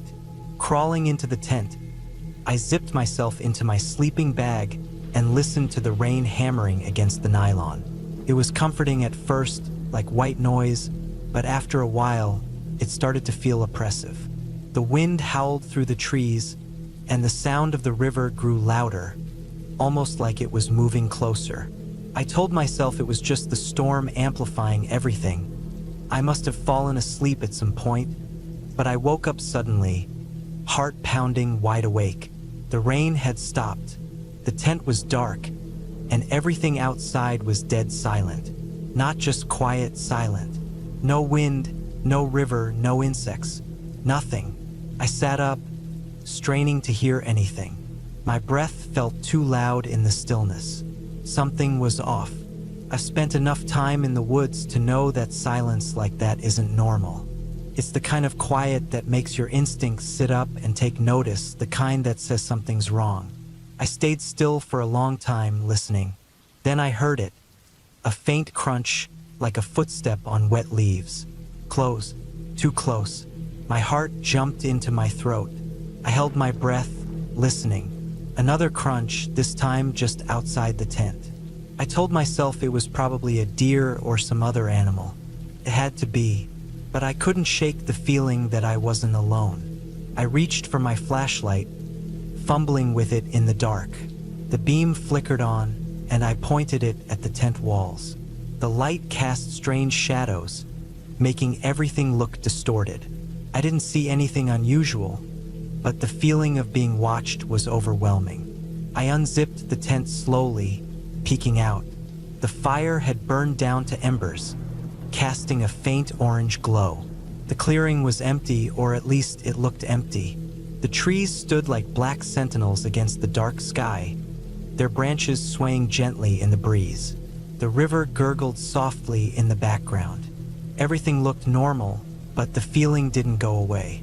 I stepped out of the tent, my boots sinking into the wet ground. I scanned the clearing with my flashlight, moving it slowly from side to side.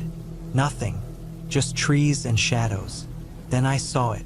Footprints, fresh ones, leading from the edge of the clearing to my tent. They weren't mine. I'd been careful to avoid walking in that part of the clearing when I set up camp. These prints were different, larger, and spaced in a way that suggested whoever made them had been moving slowly, deliberately. They stopped just a few feet from my tent. My stomach turned. I stood there, staring at the prints, trying to make sense of it. My mind raced through possibilities, each one worse than the last. I felt exposed, vulnerable. I thought about packing up and leaving right then, but the thought of hiking back through the dark woods alone made my skin crawl. Instead, I added more wood to the fire, stoking it until the flames roared back to life. The warmth was reassuring, but it didn't do much to ease the knot in my chest. I sat by the fire for hours, clutching my flashlight and a small camping knife I kept for emergencies. My eyes darted constantly between the tree line and the river, searching for movement. The feeling of being watched never left. Eventually, exhaustion won out. I retreated to the tent again, but sleep didn't come easily. Every little sound set my nerves on edge. I kept imagining those footsteps, picturing someone standing just outside, watching, waiting. When I finally did sleep, it was fitful and filled with strange, disjointed dreams. I woke up at first light, groggy and disoriented. The fire had burned down to ash, and the clearing looked peaceful again, bathed in the soft light of dawn. The footprints were still there, though clear as ever. I packed up quickly, not bothering with breakfast. The feeling of unease lingered, and I couldn't shake the thought that I was still being watched. The hike back to the car was a blur. Every snap of a twig, every rustle of leaves made me jump.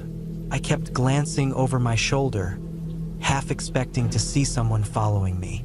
When I finally reached the car, I threw my gear in the back and locked the doors before starting the engine. My hands were shaking as I gripped the steering wheel. I didn't feel safe until I was miles down the road, the dense forest fading into open fields behind me. I never figured out who or what made those footprints. Part of me doesn't want to know. I've thought about it a lot since that night, replaying every detail, trying to make sense of it. But some things don't have neat explanations. I still go camping sometimes, but I'm more careful now. I stick to well-traveled trails, and I always tell someone where I'm going. I've learned to trust that little voice in the back of my mind, the one that says something's wrong. It's better to be cautious than to ignore it, because out there in the dark, you never really know who or what might be watching. I couldn't explain why I felt uneasy the moment I set up camp. Maybe it was how isolated the spot was, deep in the woods, miles away from the nearest trail. It wasn't my first solo camping trip. I'd done this countless times before, and I loved the solitude. But this time, something felt different. Not wrong, just off. It was late afternoon by the time I pitched my tent, the sun hanging low in the sky, casting long shadows through the dense trees. The spot seemed perfect at first glance. Flat ground, soft pine needles underfoot, and a small clearing surrounded by towering pines. A creek ran nearby, just loud enough to cover the faint rustle of leaves and distant bird calls. I built a fire and sat down to eat a simple meal, can chili heated over the flames. The warmth felt good against the cool breeze. By the time I finished eating, the sun had dipped below the horizon, and the forest around me darkened quickly. The only light came from the fire, flickering against the trunks of the surrounding trees. I sat there for a while, staring into the flames. The silence pressed in harder than usual. Normally, the woods were alive at night. Crickets chirping, frogs calling, owls hooting from the treetops. But tonight it was dead quiet. Just the crackle of the fire and the faint gurgle of the creek. Nothing else. I told myself it was fine. Animals don't always follow a schedule. Maybe it was just one of those nights where everything stayed hidden. I drank some water, stretched, and tossed another log on the fire before heading into the tent. Inside, it was warm and cozy. I zipped up my sleeping bag, closed my eyes, and tried to relax. I must have drifted off for a little while, but something woke me. At first, I didn't know what it was. My eyes snapped open, and I lay there in the darkness, listening. A faint sound just outside the tent. A soft footstep on dry leaves. I held my breath. Maybe it was just a deer. I thought, they're common around here and they can get curious. I waited, listening for more movement. For a minute, there was nothing, just the sound of my own breathing. Then, another crunch, closer this time, slow, deliberate. Not a deer. Deer don't move like that. This was something or someone walking. I sat up slowly, my heart hammering in my chest. The fire had burned down to glowing embers, casting barely any light. I couldn't see anything outside the tent. My knife was in my backpack at the foot of my sleeping bag. I reached for it carefully, trying not to make a sound. The footsteps circled the tent. Once, twice, each step slow and deliberate, like whoever or whatever it was didn't want to be noticed. I gripped the knife tightly, my palms sweaty. I thought about calling out, but something told me not to. Then, everything went silent again. I stayed there, frozen, listening for what felt like hours. Eventually, my breathing slowed, and the adrenaline faded just enough for exhaustion to take over. I don't remember falling back asleep, but when I woke up, it was dawn. The light filtered through the thin fabric of the tent, and the forest felt normal again. Birds chirping, squirrels rustling in the leaves. I unzipped the tent cautiously and looked around. Nothing seemed out of place. No tracks, no broken branches, no sign that anyone had been there. I convinced myself that it must have been an animal after all. Maybe a raccoon or a coyote. I packed up my gear, ready to move on to another spot. The uneasy feeling lingered, but I shook it off and told myself I was just being paranoid. This was supposed to be a relaxing trip, after all. The second night was worse. I found another campsite farther up the mountain, near a rocky outcrop with a good view of the valley below. It seemed even more remote than the first spot, which I liked. I set up camp, cooked dinner, and sat by the fire, trying to enjoy the view as the sun set. But as darkness fell, that same feeling returned, that sense of being watched. The forest went silent again. No wind, no rustling leaves, just the crackle of the fire. I forced myself to stay calm. I told myself it was nothing. I was just spooking myself after what happened the night before. But deep down, I knew better. I stayed up late, staring into the darkness beyond the firelight, gripping my knife. I didn't go into the tent until I couldn't keep my eyes open anymore. I zipped myself inside, keeping the knife close. I didn't sleep long. This time, the sound that woke me wasn't footsteps. It was breathing, right outside the tent. Slow, steady breathing, like someone standing just inches away from the thin fabric. I froze, my heart pounding so hard it felt like it would burst out of my chest. I didn't dare move. I just lay there, clutching the knife, listening. The breathing continued for what felt like an eternity. Then it stopped. I stayed awake the rest of the night, barely breathing, waiting for something to happen. Nothing did. When the first light of dawn broke through the trees, I burst out of the tent, knife in hand, spinning around to see if anyone was there. Nothing. No footprints. No sign that anyone had been there. But I knew what I heard. I packed up my gear as fast as I could and started hiking back toward my car. The trail felt longer than I remembered. Every rustle in the underbrush made me jump. I couldn't shake the feeling that I was being followed. I kept checking over my shoulder, but the woods were empty. It wasn't until I reached my car and locked the doors that I finally let out a breath. I sat there for a long time, gripping the steering wheel, trying to convince myself that it was all in my head. Just paranoia, just my imagination playing tricks on me. But deep down, I knew that wasn't true. I haven't gone back into the woods since.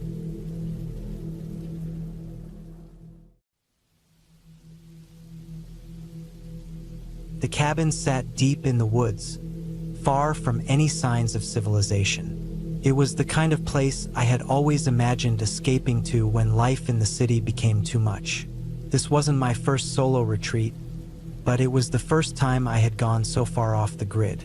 I needed this, a complete break from noise, emails, and the hum of urban life. I arrived late in the afternoon. The gravel road leading up to the cabin had been rough, and my small car struggled to make the climb. When I finally saw the cabin, I felt a sense of relief. It was modest but sturdy, made of dark wood that blended almost seamlessly into the forest surrounding it. A small porch wrapped around the front, and there was a single rocking chair sitting there, as if waiting for me. The air smelled of pine and damp earth. I stepped out of the car, stretching my legs after the long drive. The forest was eerily quiet, save for the occasional rustle of leaves. I stood for a moment, taking it all in. The cabin felt secluded, almost too secluded, but that was the point. No distractions. Just me, the woods, and a pile of books I had been meaning to read. I unlocked the cabin door and stepped inside. The interior was just as rustic as the outside. A stone fireplace dominated one wall, and the furniture looked like it had been there for decades. The kitchen was small but functional, with an old gas stove and a single sink. There was a faint smell of wood smoke and something faintly metallic, like rust. After unpacking my things, I decided to explore the area around the cabin before it got dark. I grabbed a flashlight and headed out. The forest was dense, with towering trees that blocked out most of the evening light. The path leading away from the cabin was barely visible, overgrown with weeds and moss. I followed it for a while, stepping over fallen branches and ducking under low-hanging limbs. The air grew cooler as the sun dipped lower in the sky. About half a mile from the cabin, I found a small clearing. In the center was a fire pit surrounded by rocks. It looked like it hadn't been used in years. Something about it felt off. I couldn't put my finger on why, but standing there gave me a sense of unease. The hairs on the back of my neck stood up. I turned back toward the cabin, deciding it was better to return before it got completely dark. By the time I made it back, the forest was shrouded in shadow. I locked the door behind me and set about making dinner. The cabin's electricity came from a small generator, and I didn't want to waste it, so I cooked on the gas stove by the light of a single lantern. The quiet was almost oppressive. I hadn't realized how accustomed I was to the constant background noise of city life. After eating, I settled into the armchair by the fireplace with a book. The silence pressed in on me, broken only by the occasional creak of the cabin settling. I tried to focus on my reading, but my mind kept drifting back to the clearing I had found. There was something unnatural about it. I shook off the thought, convincing myself it was just my imagination. The first night passed uneventfully, though I slept fitfully. I woke up several times, startled by the sound of branches tapping against the windows. Each time, I reminded myself that I was alone out here. There was nothing to be afraid of. The next morning, I decided to explore further. I packed a small backpack with water and snacks, then set off down the same path I had taken the evening before. The forest felt different in the daylight, less menacing but still heavy with an unexplainable tension. I walked for hours, taking in the sights and sounds of the woods. Birds chirped overhead, and I spotted a few squirrels darting through the underbrush. Around midday, I stumbled upon an old, overgrown trail branching off the main path. Curiosity got the better of me and I followed it. The trail was narrow and difficult to navigate, but it eventually led me to an abandoned cabin. This one was much smaller than mine, and it was in a state of disrepair. The roof had partially collapsed, and the wooden walls were covered in moss and ivy. I stepped closer, peering through a broken window. Inside, I could see the remains of a table and a few chairs, all covered in a thick layer of dust. There were old cans and bottles scattered across the floor, as if whoever had lived here had left in a hurry. The same sense of unease I had felt in the clearing washed over me. I decided not to linger and made my way back to my cabin. That night, I couldn't shake the feeling that I wasn't alone. As I sat by the fireplace, I thought I heard footsteps outside. I froze, straining to listen, but the sound didn't come again. I told myself it was just an animal, a deer or maybe a raccoon. Still, I locked the door and windows before going to bed. Sleep didn't come easily. I lay awake, staring at the ceiling, listening to the forest. Every snap of a twig or rustle of leaves made my heart race. At some point, I must have drifted off, because I woke up to the sound of something knocking on the front door. It wasn't loud, but it was deliberate. Knock, knock, knock. I sat up in bed, my heart pounding. The knocking came again. I grabbed the flashlight from the nightstand and crept to the door. "Who's there?" I called out, but there was no response. I shone the flashlight through the window, but I couldn't see anything. After a few minutes, the knocking stopped. I stayed awake the rest of the night, gripping a kitchen knife and jumping at every sound. The following morning, I found nothing outside the cabin to explain the knocking. No footprints, no signs of animals. I decided to cut my trip short. The isolation, which had initially seemed so appealing, now felt suffocating. I packed up my things and loaded them into the car. As I drove away, I glanced in the rearview mirror. The cabin stood silent and still, framed by the dense forest. I told myself I'd never come back, but a part of me wondered if I would ever truly leave it behind. The woods had a way of staying with you, creeping into your thoughts and dreams, long after you'd gone.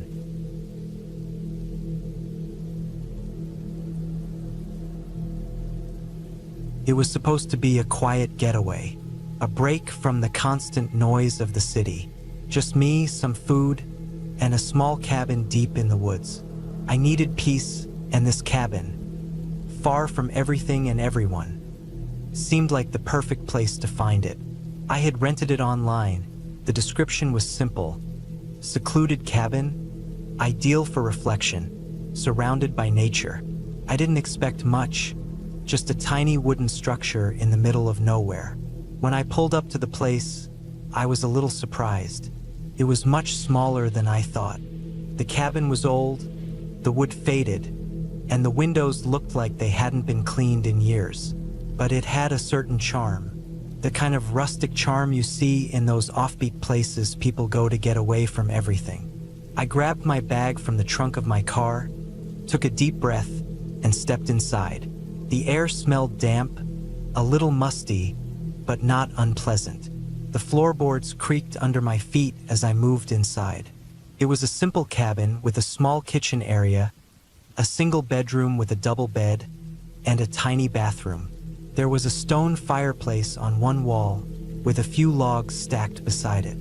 The kind of place that looked like it hadn't seen any visitors for months, maybe even years. I unpacked my things, hung up my jacket, and set my phone on the kitchen counter. No signal.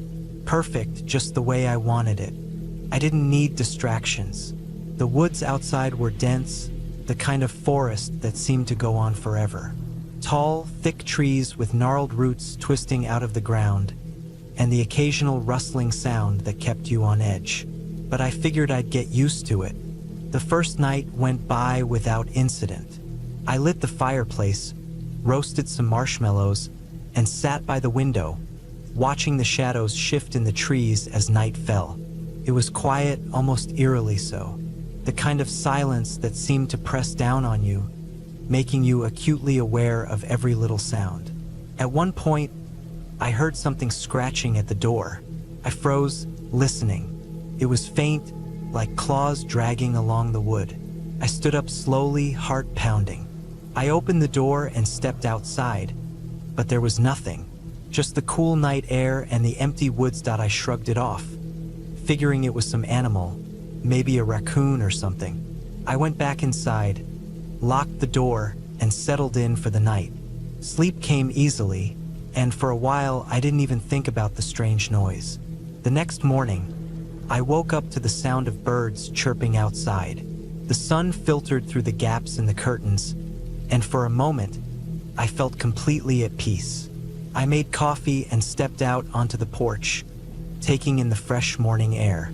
The forest seemed alive, the trees swaying gently in the breeze. It was beautiful, but as the day wore on, things started to feel off. I couldn't quite put my finger on it. I went for a walk in the woods, hoping the exercise would clear my mind.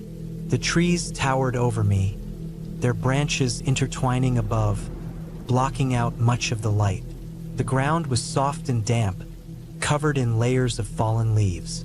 As I walked, I kept hearing the occasional snap of twigs, as though someone or something was following me. I stopped, looked around, and nothing, just the trees. But the feeling didn't go away. I had this overwhelming sense that I was being watched. I tried to brush it off, telling myself it was just my mind playing tricks. But when I returned to the cabin, I noticed something strange. The door was slightly ajar. I was certain I had locked it when I left. I stepped inside cautiously, checking every room, but nothing seemed out of place. Still, that uneasy feeling lingered. I spent the evening by the fire again, trying to relax, but every so often, I'd hear something outside, branches snapping, leaves crunching underfoot. At one point, I saw a figure moving between the trees in the distance, a shadow just out of reach of the cabin's lights. I squinted, but it was gone before I could focus on it. I told myself it was an animal or maybe just my imagination running wild. But something didn't sit right. That night, I slept fitfully, tossing and turning. The wind picked up, and I could hear it howling outside, rattling the windows and causing the trees to sway more violently. I woke up to the sound of scratching again, this time louder and closer. My heart raced. I lay perfectly still, listening, trying to figure out where it was coming from. The sound stopped suddenly, and for a long moment, I didn't hear anything at all. Then, a soft thud on the door. I couldn't take it anymore. I grabbed the flashlight from the kitchen drawer and opened the door, scanning the area outside. Nothing. The forest was silent again, but I knew something was off. I closed the door behind me, locked it, and pushed the furniture in front of it, just in case. The next morning, I was determined to leave. The unease had grown too strong. As I packed my things, I noticed more strange details. Footprints in the mud around the cabin, but they weren't animal tracks. They looked like human footprints, bare feet, but they were faint, as if someone had been walking in and out of the cabin without leaving much of a trace. I was about to get in my car and leave when I noticed something near the edge of the woods, something shiny reflecting in the sunlight. I walked over, curiosity getting the better of me. It was a small, old-fashioned pocket watch, the kind you might see in a movie. It was dusty, like it had been buried in the ground for years. I picked it up, turned it over in my hands, and froze. The back was scratched up, but there was one clear engraving on it. My name. I stood there, my heart racing. How could this be? I hadn't seen this watch before, and yet there it was, in the middle of nowhere with my name on it. I was done. Whatever was happening here, I didn't want any part of it. I drove off, not looking back, not stopping until I was miles away. When I got home, I immediately checked my bags, hoping I hadn't just imagined it all. But sure enough, the pocket watch was still in my coat pocket.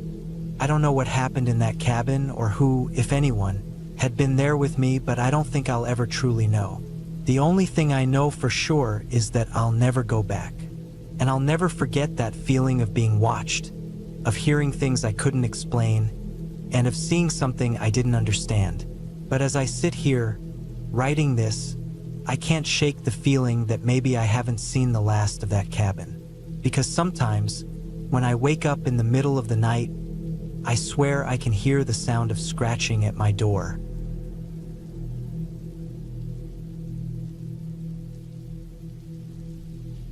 I wasn't sure what possessed me to book a weekend getaway alone in a remote cabin, tucked deep in the woods. Maybe I needed a break from the constant noise of city life or the stress that had been piling on me. My friends thought it was a bad idea, saying things like, "Aren't you scared?" Or, "What if something happens to you?" But I was determined. It was going to be a quiet, peaceful escape, just me and the forest. The drive to the cabin took hours, the winding roads narrowing as I left the town behind, and I could feel the isolation settle in. By the time I arrived, the sun was starting to dip below the horizon, casting long shadows across the woods. The cabin stood at the edge of a clearing, a little worn but with a charm that made it look like something out of a dream. It had a woodsy, weathered look, like it had been there for decades. I stepped out of my car, feeling the cool air hit me, the scent of pine trees mixed with the dampness of the earth. My boots crunched on the gravel as I approached the cabin door. The keys were hidden in a lockbox, just like the owner had told me. I grabbed the key and let myself inside. The place was exactly as it was described, simple, rustic. There was a stone fireplace in the center of the room, a small kitchen off to one side, and a loft above with a queen-size bed. Everything was in its place, a little dusty but otherwise cozy.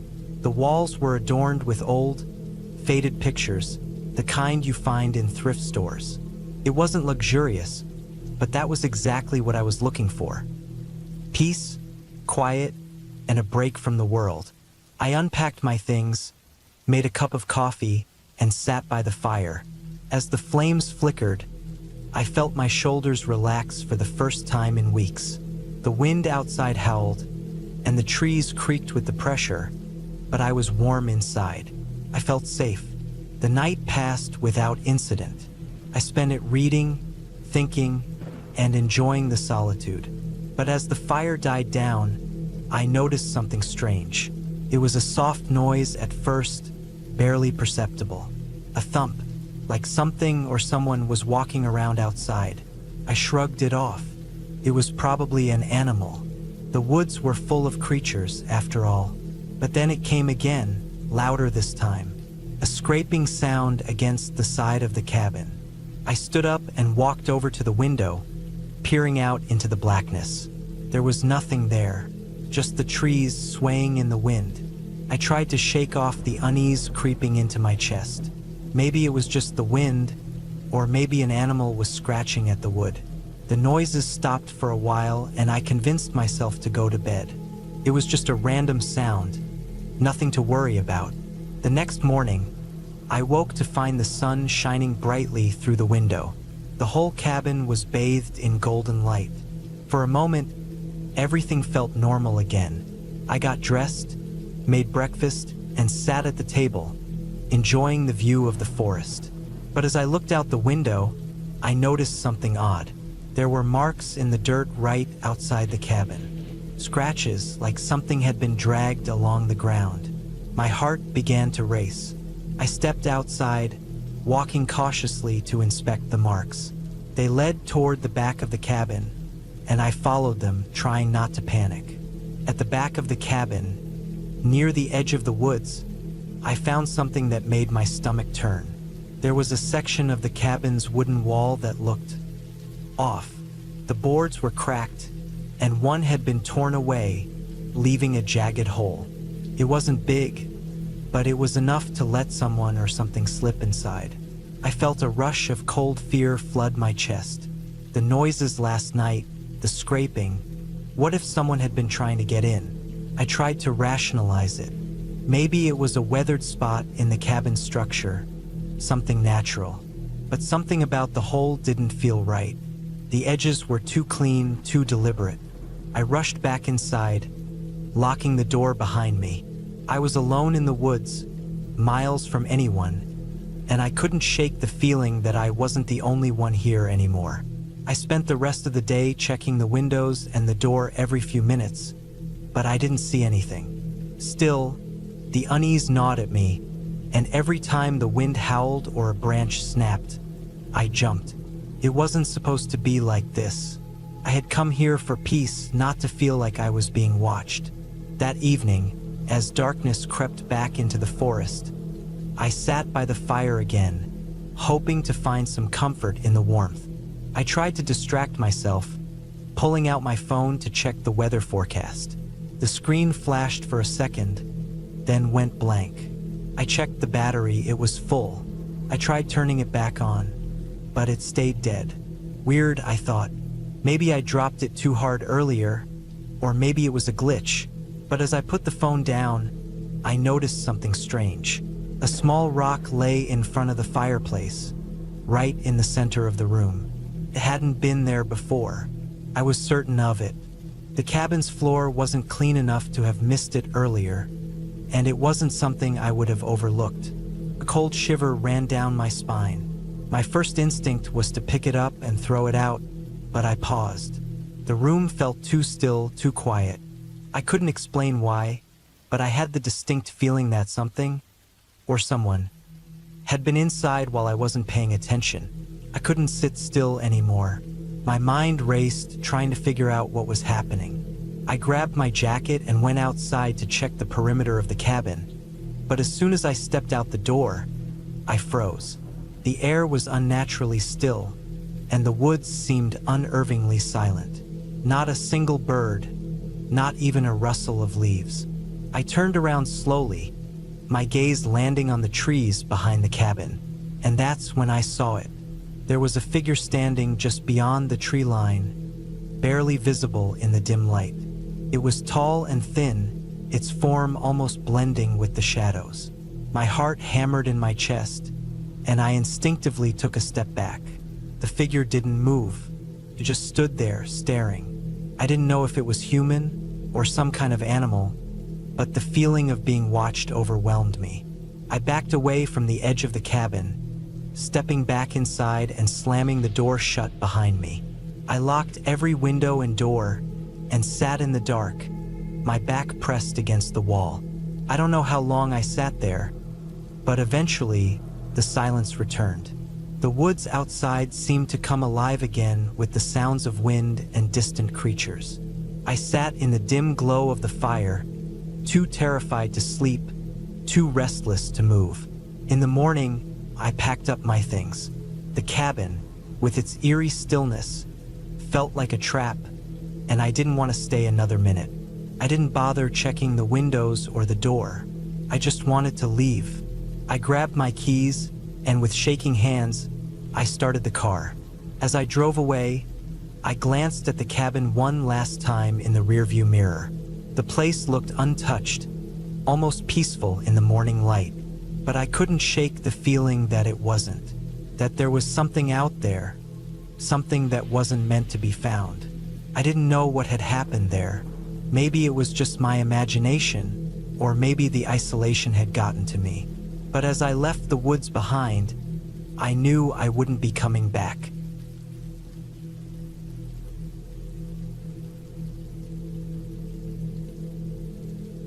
I had always wanted to escape the noise of the city for a while, a brief break to recharge. So when I found a small cabin nestled deep in the woods, I knew it was the perfect spot for me. The listing described it as isolated, a small getaway surrounded by trees, with no one around for miles. The perfect place to disconnect from everything. I booked it without hesitation. The drive up was long, the kind of winding roads that seemed to stretch on forever.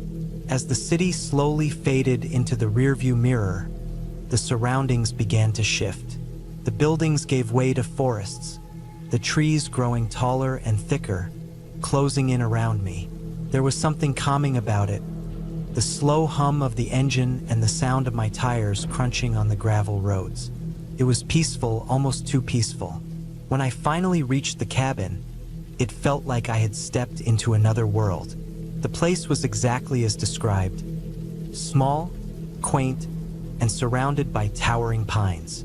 There was a porch with a couple of old chairs, and the air smelled of damp wood and earth. The cabin itself was made of logs, weathered by time, with a stone chimney puffing out a thin wisp of smoke. I unloaded my stuff and stepped inside. It was cozy, simple furniture, an old wood stove in the corner, a small kitchen with everything I'd need for a few days. There was a fireplace on the far wall, and a large window that gave a perfect view of the woods beyond. The sun was beginning to set, casting an orange glow over everything. I made myself a cup of coffee, sat by the window, and watched the light fade. The forest was quiet, almost unnervingly so.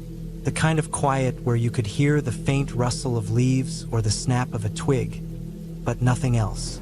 It was a little unsettling at first, but I chalked it up to being in a new place. The first night went by without incident. I cooked a simple dinner, read a book, and went to bed early.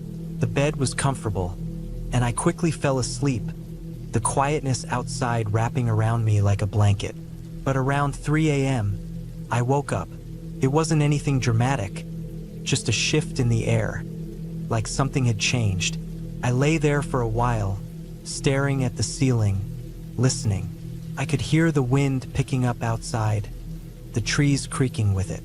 Then I heard it. A faint tapping sound came from the window.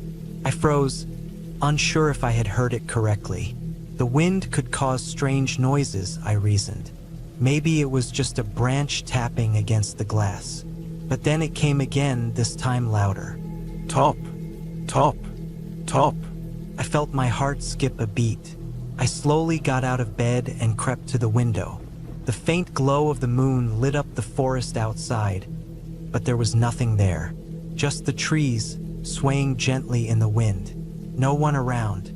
I stood there for a moment, trying to make sense of it. The tapping had stopped. I went back to bed, trying to shake the unease from my mind. I convinced myself it was nothing, just the forest playing tricks on me. But sleep didn't come easily after that. Every little sound seemed amplified. The creak of the cabin settling, the wind howling through the trees. It felt like the woods were watching me. I finally drifted off, but the rest of the night was fitful. The next day, I decided to go for a hike. I figured some fresh air would do me good and help clear my mind. I packed a small bag with water and snacks and set off into the woods, following a narrow trail that wound through the trees. The forest was thick, and the further I went, the quieter it became. There was no wildlife, no birds singing, no animals rustling in the underbrush. It was as if the entire forest was holding its breath. I walked for hours, enjoying the solitude. The path eventually began to narrow, and I found myself in a part of the woods I hadn't seen before. The trees grew closer together, their branches twisting in odd angles. The air felt cooler here, the sunlight dimming as the canopy thickened. I looked around, realizing I had no idea where I was anymore. The trail had disappeared, swallowed by the dense woods. I tried to retrace my steps, but the forest seemed different now. The trees looked unfamiliar, the shadows longer, darker. My heart started to race as I realized I was lost. I hadn't seen a trail marker in ages. The quietness of the woods felt oppressive now, like something was wrong. I kept walking, hoping I'd find my way back, but every direction seemed the same. The trees stretched out endlessly in all directions. I was starting to panic, but I forced myself to stay calm. I had to think. I couldn't afford to get lost completely. After what felt like hours, I finally spotted a clearing. I rushed toward it, desperate for some sign of civilization. The ground was soft beneath my boots, the underbrush thick with ferns and moss. And then I saw it. A broken fence, rusted and decaying. Beyond it was the remains of an old cabin. Its roof caved in, its windows shattered. It was an abandoned cabin, just like the one I had rented, except this one had been left to rot. The sight sent a chill down my spine. I approached cautiously, stepping over the fence and into the overgrown yard. The air was thick with the smell of mildew and decay. The walls of the cabin were falling apart, and the wooden beams groaned under the weight of time. I walked around the back of the cabin, my mind racing. There was no way I was imagining it. This had to be part of the same property. I had to be near the cabin I was staying in. But something didn't feel right. The place felt wrong, like something had happened here, something that wasn't supposed to be remembered. I turned to leave but stopped. There was a small shed behind the cabin, half hidden by the overgrown vines. Something about it called to me. I walked over and pushed the door open. Inside, it was dark, but I could make out the shape of a wooden crate in the corner. I approached it, my curiosity getting the better of me. The crate was old, the wood brittle. I pried it open, my hands trembling. Inside, there were clothes dirty, torn, and stained. But there was something else. A small journal. I picked it up, feeling a strange weight in my chest. It was old, the pages yellowed and crumbling. I flipped it open, the words barely legible. It was a diary, written by someone who had stayed here long before me. The entries were erratic, full of fear and desperation. The person spoke of strange noises in the woods, of things watching them at night, of feeling trapped in the cabin, unable to leave. They wrote about hearing footsteps outside, but when they checked, no one was there. And then one entry stopped mid-sentence, leaving only a smear of ink. I quickly slammed the journal shut, my heart pounding. This wasn't just some old cabin. It was a place that had seen something terrible. I needed to get out of there. I ran back to the main cabin as fast as I could, my legs aching, my mind racing. The forest seemed to close in around me, the trees casting long, twisted shadows. I stumbled back onto the familiar trail, relief flooding through me when I saw the cabin in the distance. When I returned to the cabin, I locked all the doors and windows, not caring how silly it seemed. The silence outside was deafening, and the thought of spending another night there was unbearable. I didn't know what had happened in those woods, what had happened to the person who had written that journal, but I wasn't going to stick around to find out. I packed my bags and left, not even bothering to take a second look at the place.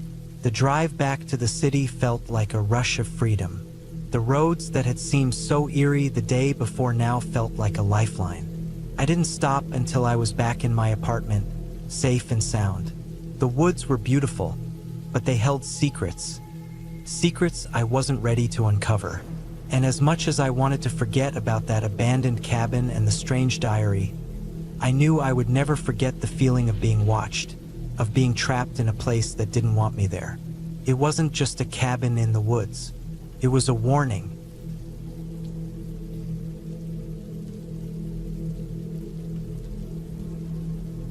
It had been years since I'd gone camping. Life had gotten in the way, work, responsibilities, all the things that kept me chained to routine. But one weekend, I decided enough was enough. I wanted to get away from it all, just for a bit.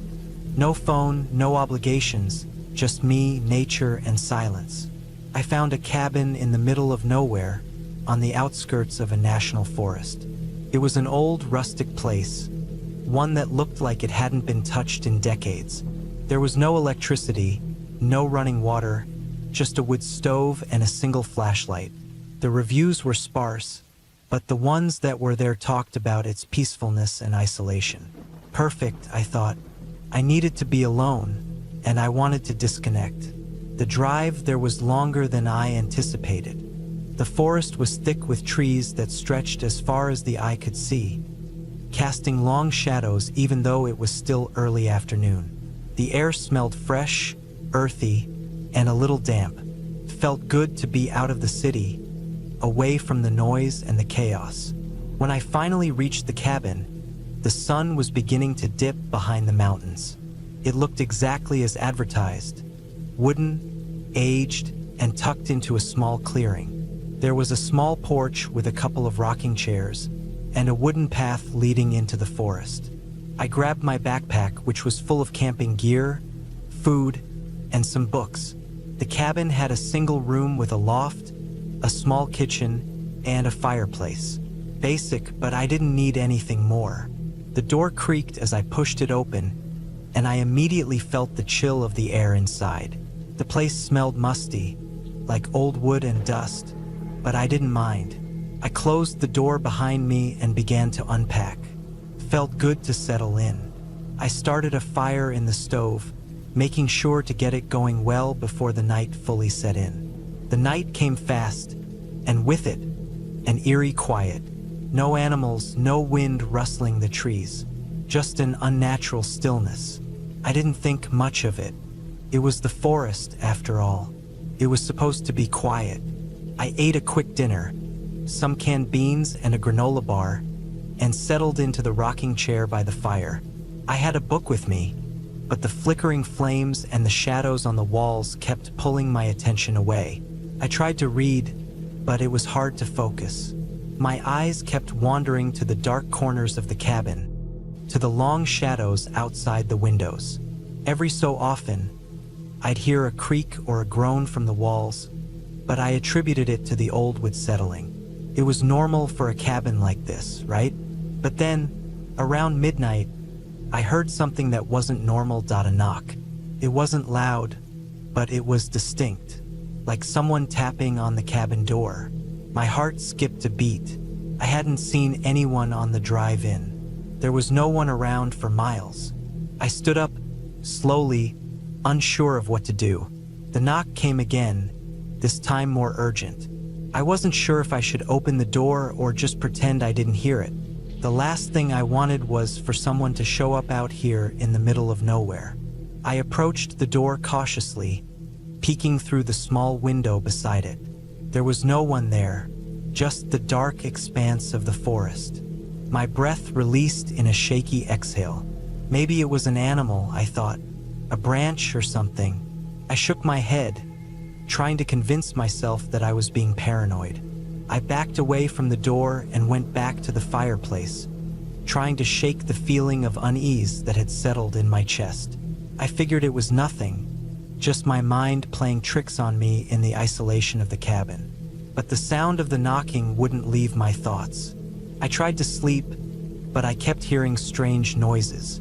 The occasional tap against the door, followed by a scratching sound, like something was trying to claw its way in. I gripped the edge of the blanket tighter, my pulse racing. I knew it was just my imagination running wild, but I couldn't shake the feeling that something was out there. By morning, I was exhausted. The night had felt endless, and the knocking had stopped only when the first light of dawn peeked through the trees. I didn't want to leave the cabin, but I figured I'd take a quick walk around, clear my head. I needed to get out of the cabin and remind myself that nothing was wrong. I stepped outside, and the crisp air hit me, grounding me a bit. The forest was beautiful in the morning light. Sunlight filtered through the branches, casting dappled patterns on the ground. It was quiet, too quiet that I walked down the path a little ways, keeping close to the cabin. The forest around me felt dense, thick with trees that blocked out most of the sky. As I walked, I kept glancing over my shoulder, half expecting to see someone standing behind me. But there was nothing, just trees, rocks, and the occasional bird. I wandered for a while, lost in thought, until I noticed something odd.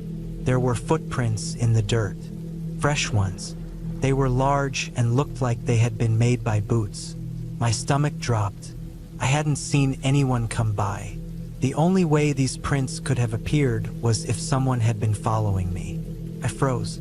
My instincts screamed at me to run, to get back to the cabin and lock the door. But I didn't want to appear panicked. I didn't want to make a rash decision and make things worse. So, I turned around slowly, walked back down the path, and entered the cabin. The cabin felt colder than before. I checked the windows, making sure they were all locked. The door was secure, but I couldn't shake the feeling of being watched. I decided to make a plan. I could stay inside, keep an eye on things, and wait for the sun to set. Or I could pack up and leave, get out of there while I still could. I didn't feel like I was in immediate danger, but the thought of someone lurking around outside, someone who knew I was alone, made my skin crawl. The thought of going back to the car and driving away seemed more appealing every second. I sat by the fire for a long time, thinking. When night came again, I was more on edge than ever. The knocking started again, just like before. Only this time it was louder, more insistent. The door rattled as if something was pressing against it, trying to get in. I could feel my heart pounding in my chest. I didn't know what to do. I grabbed the flashlight, shining it through the cracks in the door, but I saw nothing. No figure standing in the dark. No sign of anyone outside. But the knocking didn't stop. It was like someone was trying to break the door down. I backed away slowly, my breath shallow. I knew I had to act fast. I couldn't just sit there and wait for something to happen. I had to take control. I grabbed my backpack and stuffed it with essentials. Food, water, a flashlight, and my phone, even though there was no service out here. I wasn't sure where I would go, but I knew I couldn't stay in that cabin any longer. The knocking continued, louder now, as if it was shaking the walls. I opened the back door quietly, careful not to make a sound. The cold air hit me immediately, but I didn't hesitate. I bolted for the woods. I ran as fast as I could, not looking back, not caring where I was going. The trees rushed past me, the sounds of the cabin fading behind me. I didn't stop until I found a small creek, and I knelt by it, gasping for air, my heart still racing. I realized then that I had no idea what had been knocking on the cabin door. Was it someone playing a prank? Or was it something more sinister? I couldn't answer that. But what I did know was that I wasn't going back. Not there, not ever again. I stayed by the creek for hours, just listening to the sounds of the forest. Eventually, I made my way back to my car, my nerves still shot. When I finally drove away from the cabin, I didn't look back. I didn't want to. There was no need to. I made it back to the nearest town before dark, my mind still reeling from the experience. I don't know what was going on at that cabin. I don't know who or what was knocking on the door, but I do know this. I'm never going camping alone again. The woods were too quiet, the cabin too isolated. I thought I was looking for peace, but what I found instead was something I wasn't ready to understand. I'm just glad I made it out of there in one piece, and I haven't thought about that cabin since. But sometimes, when I'm alone, I can still hear that knocking in my mind, and it still scares me.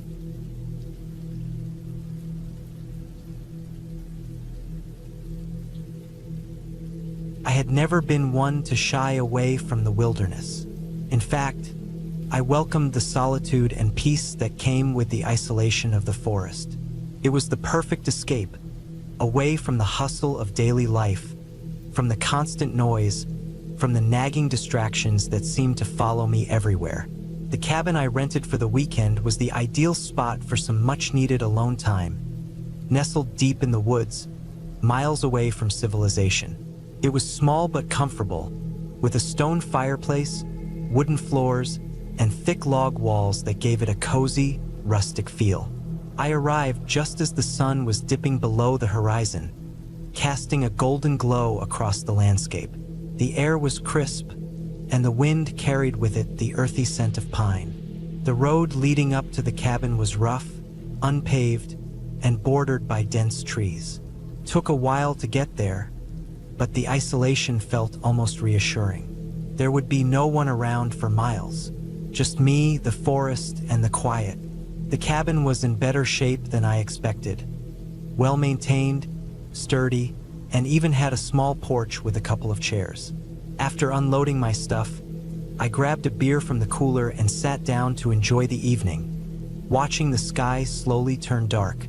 The night crept in quickly, and soon the only light came from the flickering orange of the fireplace inside the cabin. The night was peaceful at first, with only the occasional rustle of leaves outside, perhaps a squirrel or a deer moving through the underbrush. The air inside was warm from the fire, and I felt at ease. I cooked myself a simple dinner, nothing fancy, just some pasta and salad. The sounds of the forest were distant but present, like the low hum of the world beyond.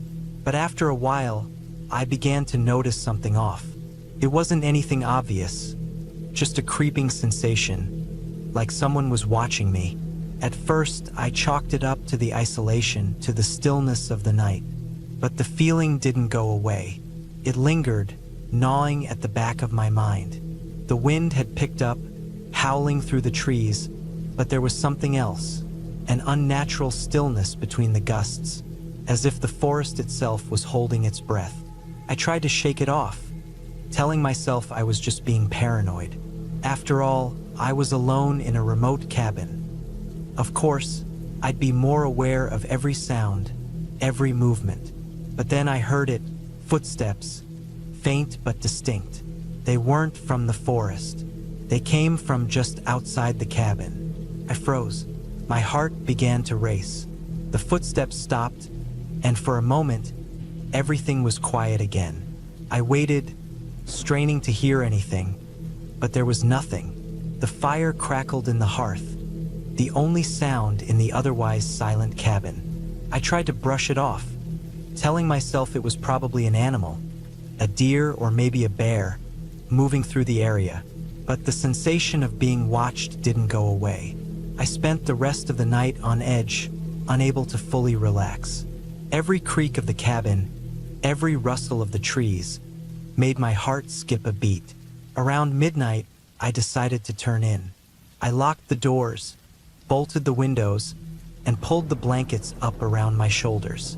I tried to sleep, but the sense of unease kept me awake. The footsteps, the silence between the wind's gusts, the way the forest seemed to have gone still. It all weighed on me. The next morning, I woke up groggy and tired. The sun had already risen, casting a pale light through the cabin windows. The air outside was chilly, but the day promised to be clear. I made some coffee and sat on the porch, trying to shake off the strange feeling from the night before. The forest looked peaceful again, bathed in soft sunlight. Birds chirped in the distance, and the wind rustled the leaves above.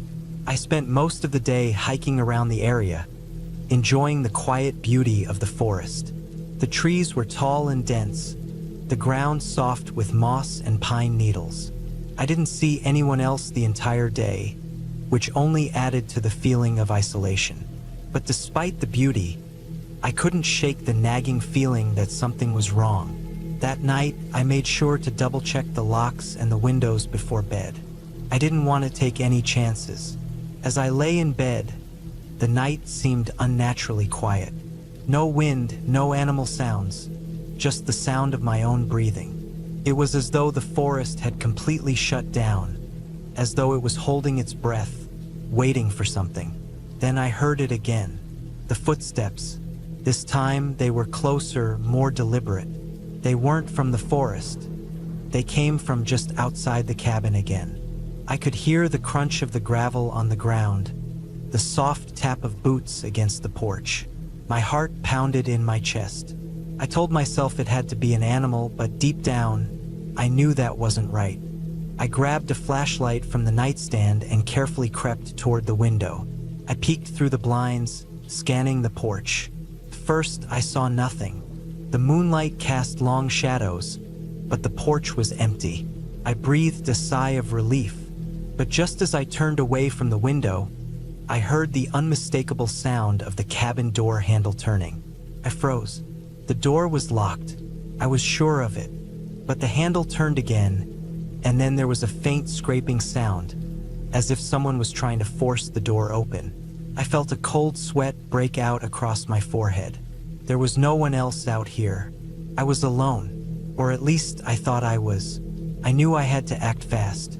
I grabbed my phone and called the only number I could think of, the local sheriff. But the call didn't go through. There was no signal. I was cut off. The scraping stopped. I could hear nothing but the pounding of my own heart. I dared not move. If someone was out there, I didn't want them to know I was awake. I stayed as still as possible, listening for any sound. Minutes passed, and then I heard the footsteps again, retreating into the woods. I didn't sleep the rest of the night. Every sound, every creak, every whisper of the wind made me jump. At dawn, I decided to pack up and leave. I wasn't taking any more chances. I threw my things into the car as quickly as I could, looking over my shoulder the entire time. The forest was still and silent. There were no signs of anyone around. No footprints, no sign that anyone had been near the cabin. But something about the way the trees stood, tall and dark, felt different. They felt watchful.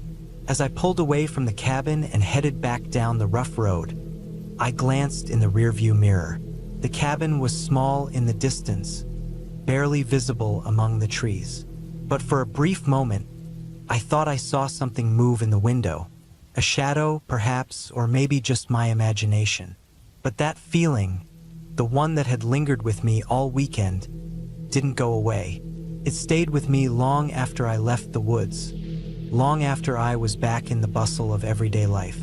I still think about that cabin sometimes, about the strange noises, the feeling of being watched. It's been months since I left, and I've never been back, and maybe I never will.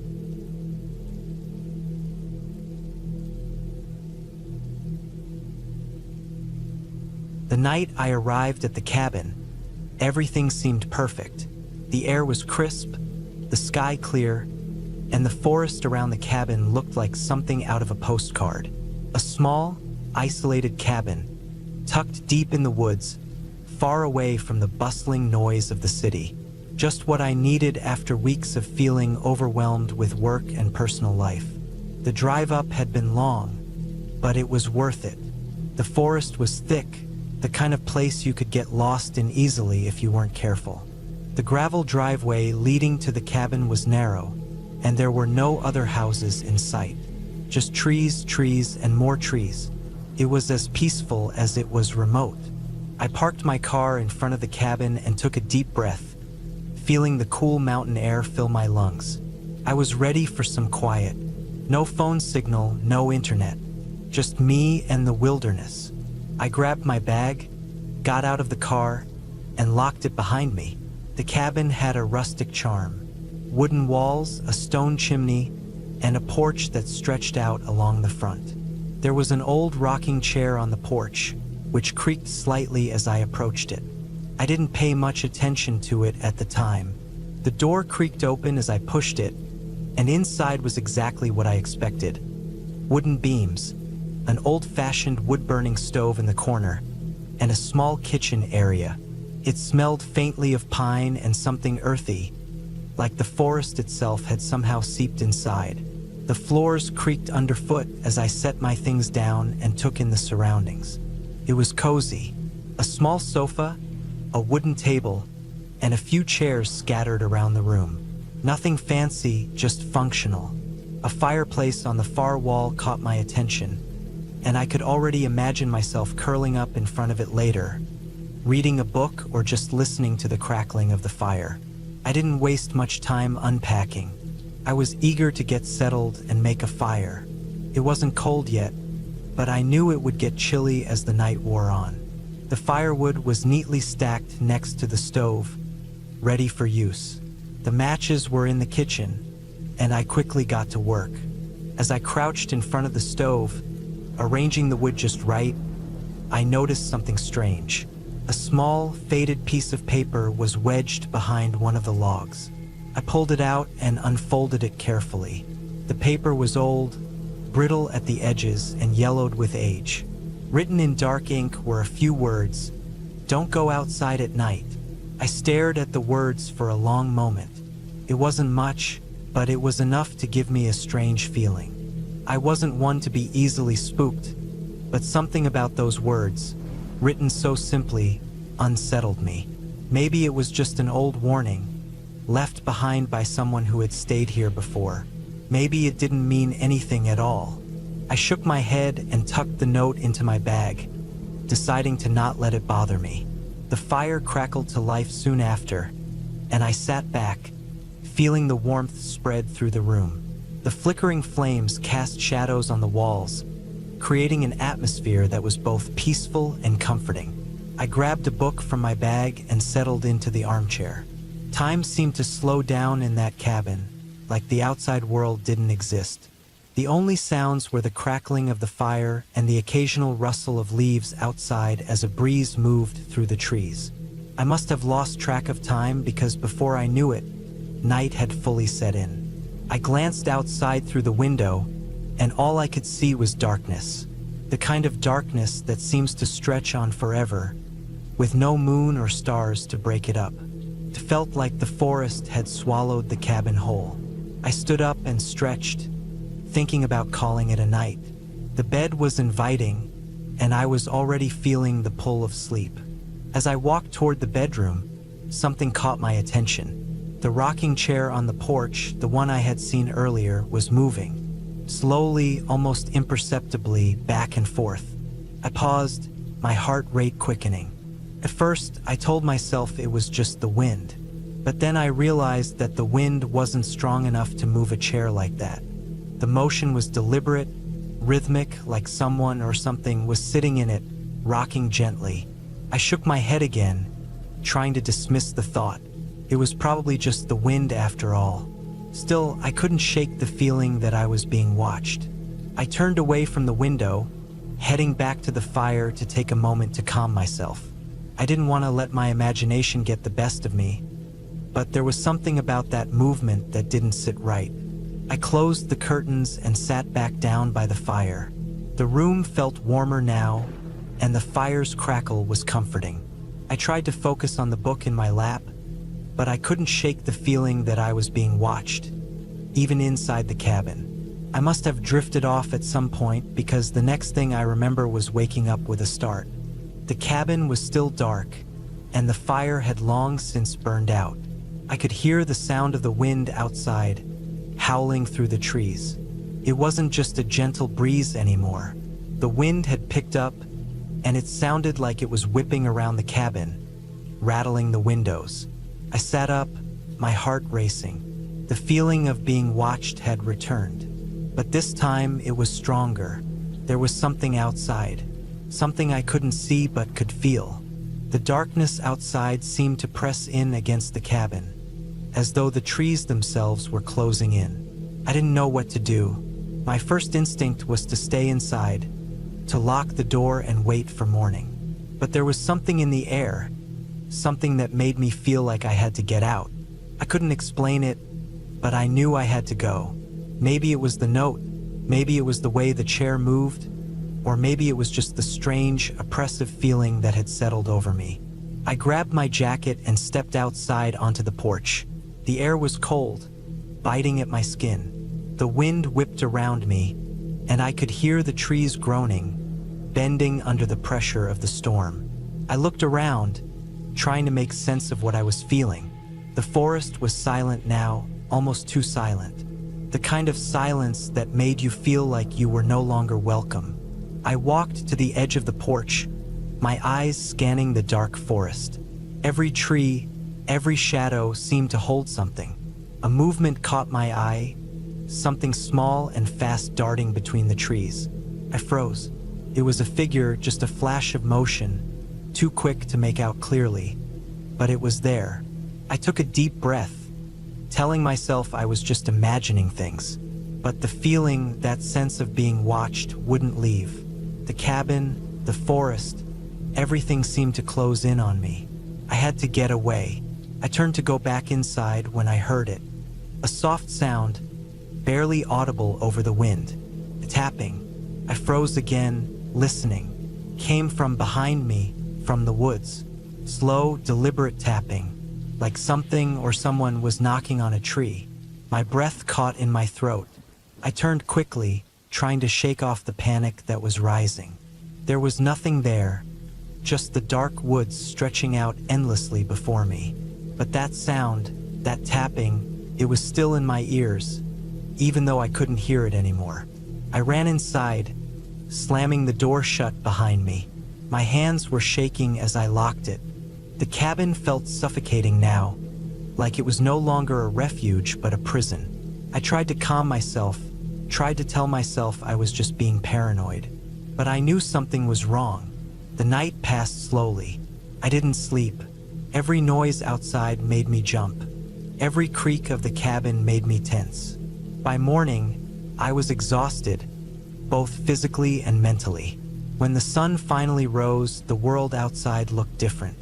The forest was still, silent in the early light. The storm had passed, and the air felt fresh again. But the cabin felt different too.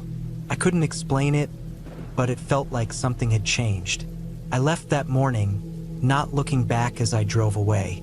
I couldn't get out of there fast enough. Even as I drove down the narrow gravel road, I kept looking in the rearview mirror, half expecting to see something or someone following me. The cabin was a memory now, a strange, unsettling memory.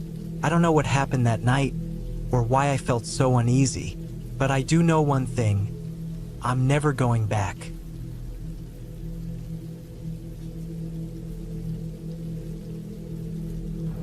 I'd always loved the idea of escaping to a cabin in the woods.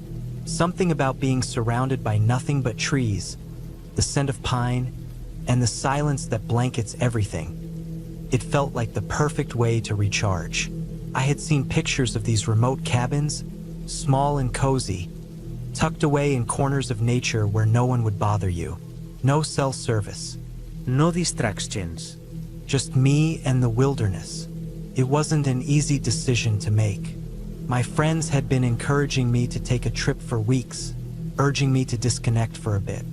After a year of chaotic work schedules and constant emails, I finally gave in and booked the cabin. I found a small one up in the hills, about 2 hours outside the city.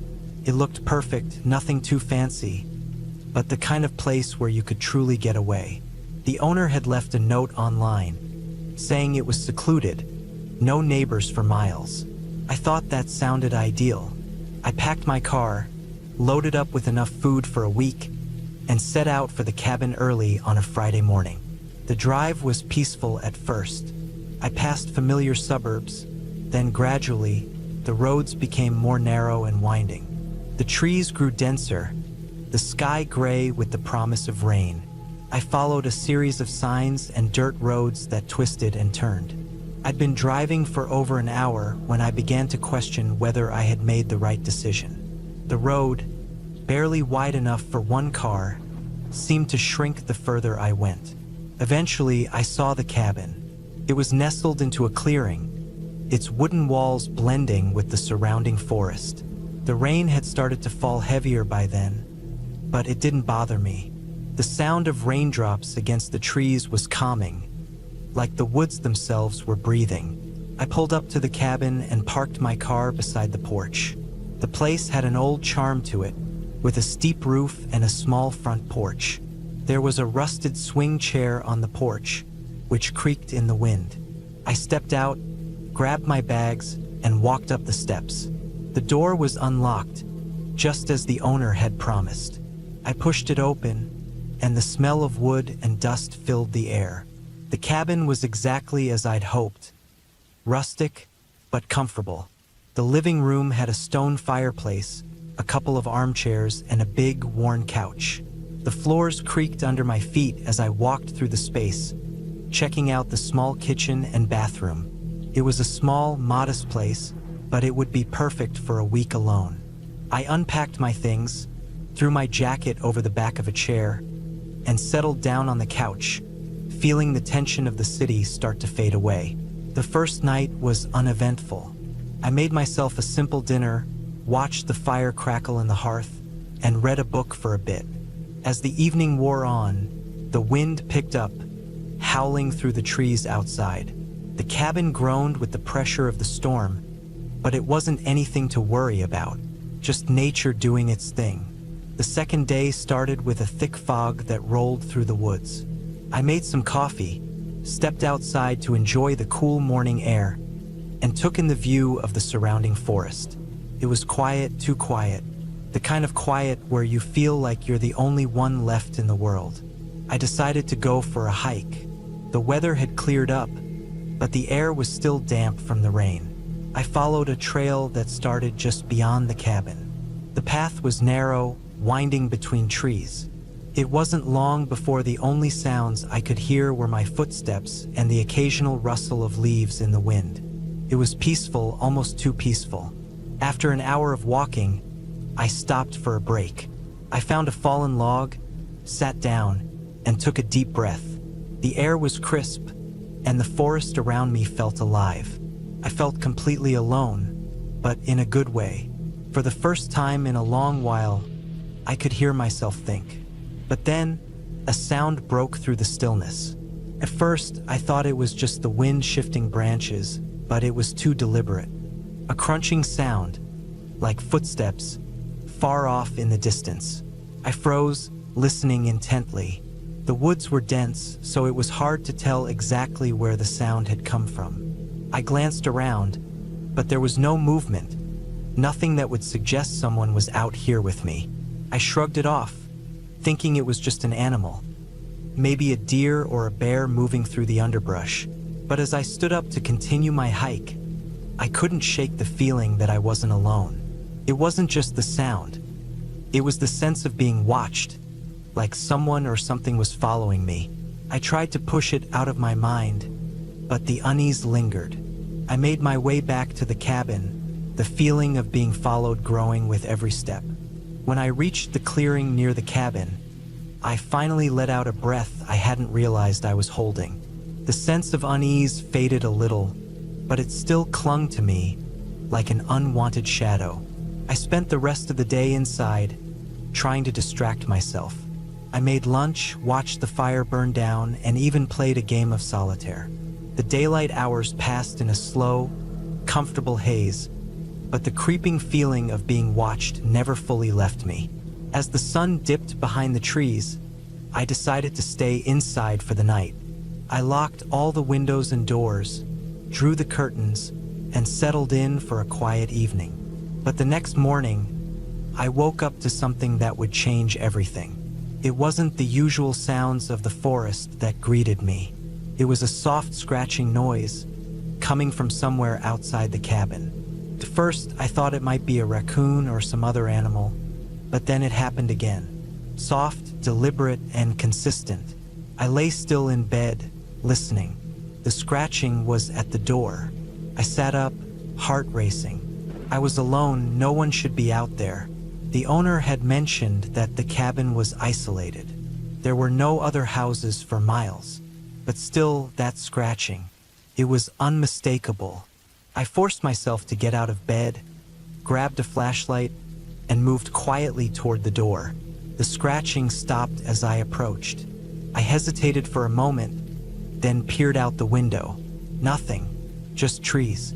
The mist from the morning fog hung thick in the air, and the world outside was still and silent. I checked the door. No signs of forced entry, no broken locks. But I couldn't shake the feeling that someone had been there. Someone had been watching. The rest of the day passed without incident. But that night, as I sat in front of the fire, I noticed something odd. The front porch light flickered, then went out completely. I hadn't touched it, and I hadn't heard the usual hum of the electric system failing. It was as though something had just turned it off. I waited for a few moments, expecting the light to come back on, but it didn't. At that point, I knew something was wrong. It wasn't just the feeling of being watched anymore. The sounds, the strange occurrences, it was all building up. I checked every window and door again. Everything was locked, but the unease didn't leave. The wind picked up again, and the rain started to fall harder, tapping against the roof like 1,000 tiny fingers. I curled up on the couch, trying to distract myself with the book, but my mind wouldn't stop racing. Was someone out there? Had I just imagined everything? Or was there something or someone lurking in the woods, watching, waiting? I stayed awake most of the night, listening to every creak of the cabin, every gust of wind, every drop of rain. I couldn't shake the feeling that I wasn't alone, even though I knew I was. The next morning, I decided to leave. Something in me had changed overnight. I couldn't explain it, but I just felt like it wasn't safe anymore. I packed up my things in a hurry, grabbed my keys, and left the cabin behind. The drive back home was a blur. I didn't stop, didn't look back. As I passed the winding roads, the trees closing in on me, I realized that some places, no matter how peaceful they look, hold secrets that are better left uncovered. And maybe, just maybe, it was better I never found out what was really lurking in the woods.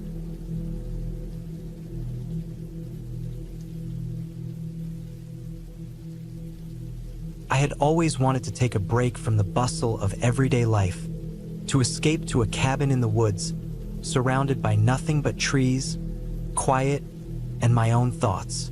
A friend of mine told me about a secluded cabin up in the mountains, far from the nearest town, a place to be truly alone. I thought it would be the perfect opportunity to recharge, take some time off, and explore the outdoors. Little did I know that this cabin would become the place where I would face something I never expected: fear. I arrived on a crisp Friday afternoon. The weather was cool but comfortable, with the sun hanging low in the sky, casting long shadows across the ground. The cabin sat at the edge of a dense forest, with a small dirt road leading to it. The trees around it were tall and thick, their branches swaying gently in the breeze. It was exactly what I had imagined: a small wooden cabin with a rustic feel. The windows were big enough to let in light, but small enough to make the place feel cozy. A small porch wrapped around the front of the cabin, with a few rocking chairs placed along it. The setting was perfect, and I felt a wave of calm wash over me.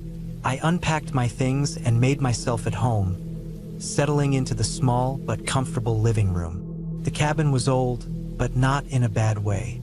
It had that weathered charm, the kind that comes with age and use. The wooden floors creaked underfoot, the walls were lined with wooden beams, and there was an old stone fireplace that looked like it hadn't been used in years. The smell of pine and fresh air filled the cabin, and I couldn't help but smile to myself. I was alone, and that was exactly how I wanted it. No distractions, no noise, just me and the wilderness. After a quick dinner, I decided to explore the area around the cabin. I grabbed my jacket, tied my boots, and stepped out into the cool evening air. The forest was dense, the trees towering above me like silent giants. The ground was soft beneath my feet, covered in layers of fallen leaves and pine needles. I walked for a while, following a narrow path that wound its way deeper into the woods. The only sounds I could hear were the rustling of the leaves in the wind and the occasional bird call. It was peaceful, almost unnervingly so. I kept walking until the path began to disappear, swallowed up by the thick undergrowth. At that point, I decided to turn back and head toward the cabin. As I retraced my steps, I couldn't shake the feeling that something was off. The air seemed heavier, the silence more profound. I couldn't pinpoint what it was, but the hairs on the back of my neck were standing up, a subtle tension in the air that made me uneasy. I hurried my pace, eager to get back to the safety of the cabin. When I finally returned, it was almost dark. I locked the door behind me, ensuring all the windows were closed. I didn't know why I felt so uneasy, but I tried to brush it off. I started a fire in the fireplace, hoping the warmth and light would ease my mind. The fire crackled and popped, filling the cabin with a comforting glow. I settled onto the couch, watching the flames dance in the hearth, trying to relax. But the unsettling feeling lingered. I kept hearing faint noises, cracking, rustling, coming from outside, as if something was moving through the woods. But every time I glanced out the window, the darkness outside was still, the trees standing motionless against the night sky. I didn't sleep much that night. Every little sound seemed to make me jump, every creak of the floorboards or snap of a twig outside sending my heart racing. But I tried to convince myself it was nothing, just the natural sounds of the woods. After all, I was alone, and nothing was out there, or so I told myself. The next morning, I woke up to the sound of birds singing outside. The sun was just beginning to rise, casting a soft golden light through the windows. I stretched and yawned, grateful for the daylight, as if the sun had somehow dispelled the lingering unease from the night before. I decided to head out again, this time with the goal of hiking up to the top of the nearby hill for a better view of the surrounding area. The climb was challenging, but not unbearable. The trail was steep in some places, but the air was fresh, and I could smell the earth beneath my boots as I made my way up. After a while, I reached the top. From there, I could see for miles the vast expanse of the forest stretching out in every direction. It was beautiful, serene, and peaceful. I took a deep breath, trying to shake off the lingering tension from the night before. But then I saw something that made my stomach drop. In the distance, there was something moving through the trees. At first, I thought it was an animal, maybe a deer or a bear, but it didn't move like one. It was too deliberate, too human in its pace. The shape was indistinct, hidden among the trees, but I could make out the silhouette of a figure moving in the direction of the cabin. My heart skipped a beat. My mind raced, trying to make sense of what I was seeing. Was someone else out here? How had they found this cabin? I quickly descended the hill, my breath coming in short gasps as I hurried back toward the cabin. The thought of someone else being out here so far from civilization made my skin crawl. I tried to rationalize it. Maybe it was just another hiker, maybe someone who had gotten lost, but deep down I knew something wasn't right. When I arrived back at the cabin, I immediately checked the windows and doors. Everything seemed secure, but the unsettling feeling was back, stronger than ever. I decided to wait inside, not daring to venture out again. I couldn't shake the thought of that figure moving through the woods, and the longer I sat in the cabin, the more I felt like I was being watched. As night fell, the sounds of the forest grew louder. The wind howled through the trees, and the occasional snap of a twig echoed through the air. I tried to convince myself that I was being paranoid, that it was just my imagination running wild. But as the hours passed, I couldn't shake the feeling that something, or someone, was out there, just beyond the reach of the firelight. I stayed up late that night, keeping a watchful eye on the windows, my nerves on edge. Every crackling sound from the woods sent me into a state of alert. It wasn't until the early hours of the morning that I finally drifted into a restless sleep. The next morning, I woke up to a strange sound. It was faint at first, but unmistakable. A tapping, like fingers on glass. I bolted upright, my heart racing. I didn't dare move for a moment, straining to listen. The sound came again, a rhythmic tapping that seemed to come from outside the cabin. I slowly crept to the window, my hands trembling as I pulled back the curtain. Nothing. The tapping stopped. I waited for what felt like hours, but there was nothing. The woods were quiet once again. Still, I couldn't shake the feeling that something was wrong. Something was out there, something I couldn't explain. That I spent the rest of the day inside, not daring to go out. I wanted to leave, but I couldn't bring myself to pack up and leave just yet. Something about the cabin, the place, the isolation had a hold on me. I couldn't explain it, but I felt like I needed to stay just a little longer. By evening, the tapping had stopped. The strange presence outside seemed to fade, and the peace of the forest returned. I finally allowed myself to relax, and the tension that had been building in my chest began to ease. Maybe I had overreacted, Maybe it was just my mind playing tricks on me. I made myself a hot meal, settled by the fire, and forced myself to enjoy the moment of calm. That night, I slept soundly for the first time in days. The unease, the fear, it had all faded away, replaced by the warmth of the fire and the quiet comfort of the cabin. The next morning, I packed up and left, making my way back down the trail toward the town. As I drove away, I looked back at the cabin one last time. The place that had felt so isolating, so strange, now seemed peaceful in the morning light. I still couldn't explain the things I had experienced there, the noises, the figure in the woods, but I was sure of one thing: I wouldn't be returning anytime soon. Whatever had been out there, whatever had been watching me, I had no intention of finding out. The road back to town was quiet, and the sun shone brightly overhead. I felt lighter, more at ease as I left the woods behind. I didn't know what had really happened at the cabin, but I knew that I had faced something that had made me realize just how vulnerable I could be out there, in the middle of nowhere. And that was enough for me.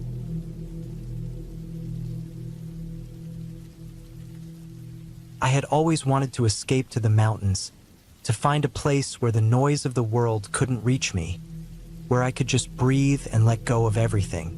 That's why, when I found this secluded cabin tucked away in a dense forest, I thought it was the perfect getaway.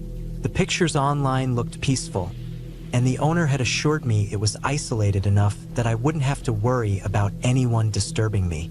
The drive was long and winding. It took me through narrow roads flanked by towering trees that blocked out the sun. It wasn't exactly a comfortable ride, but I didn't mind it. I welcomed the isolation, the quiet. The further I drove, the more I felt like I was getting away from the chaos of my everyday life.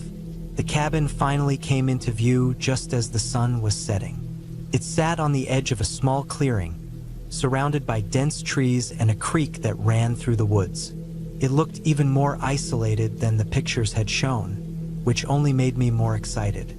No neighbors, no distractions, just peace.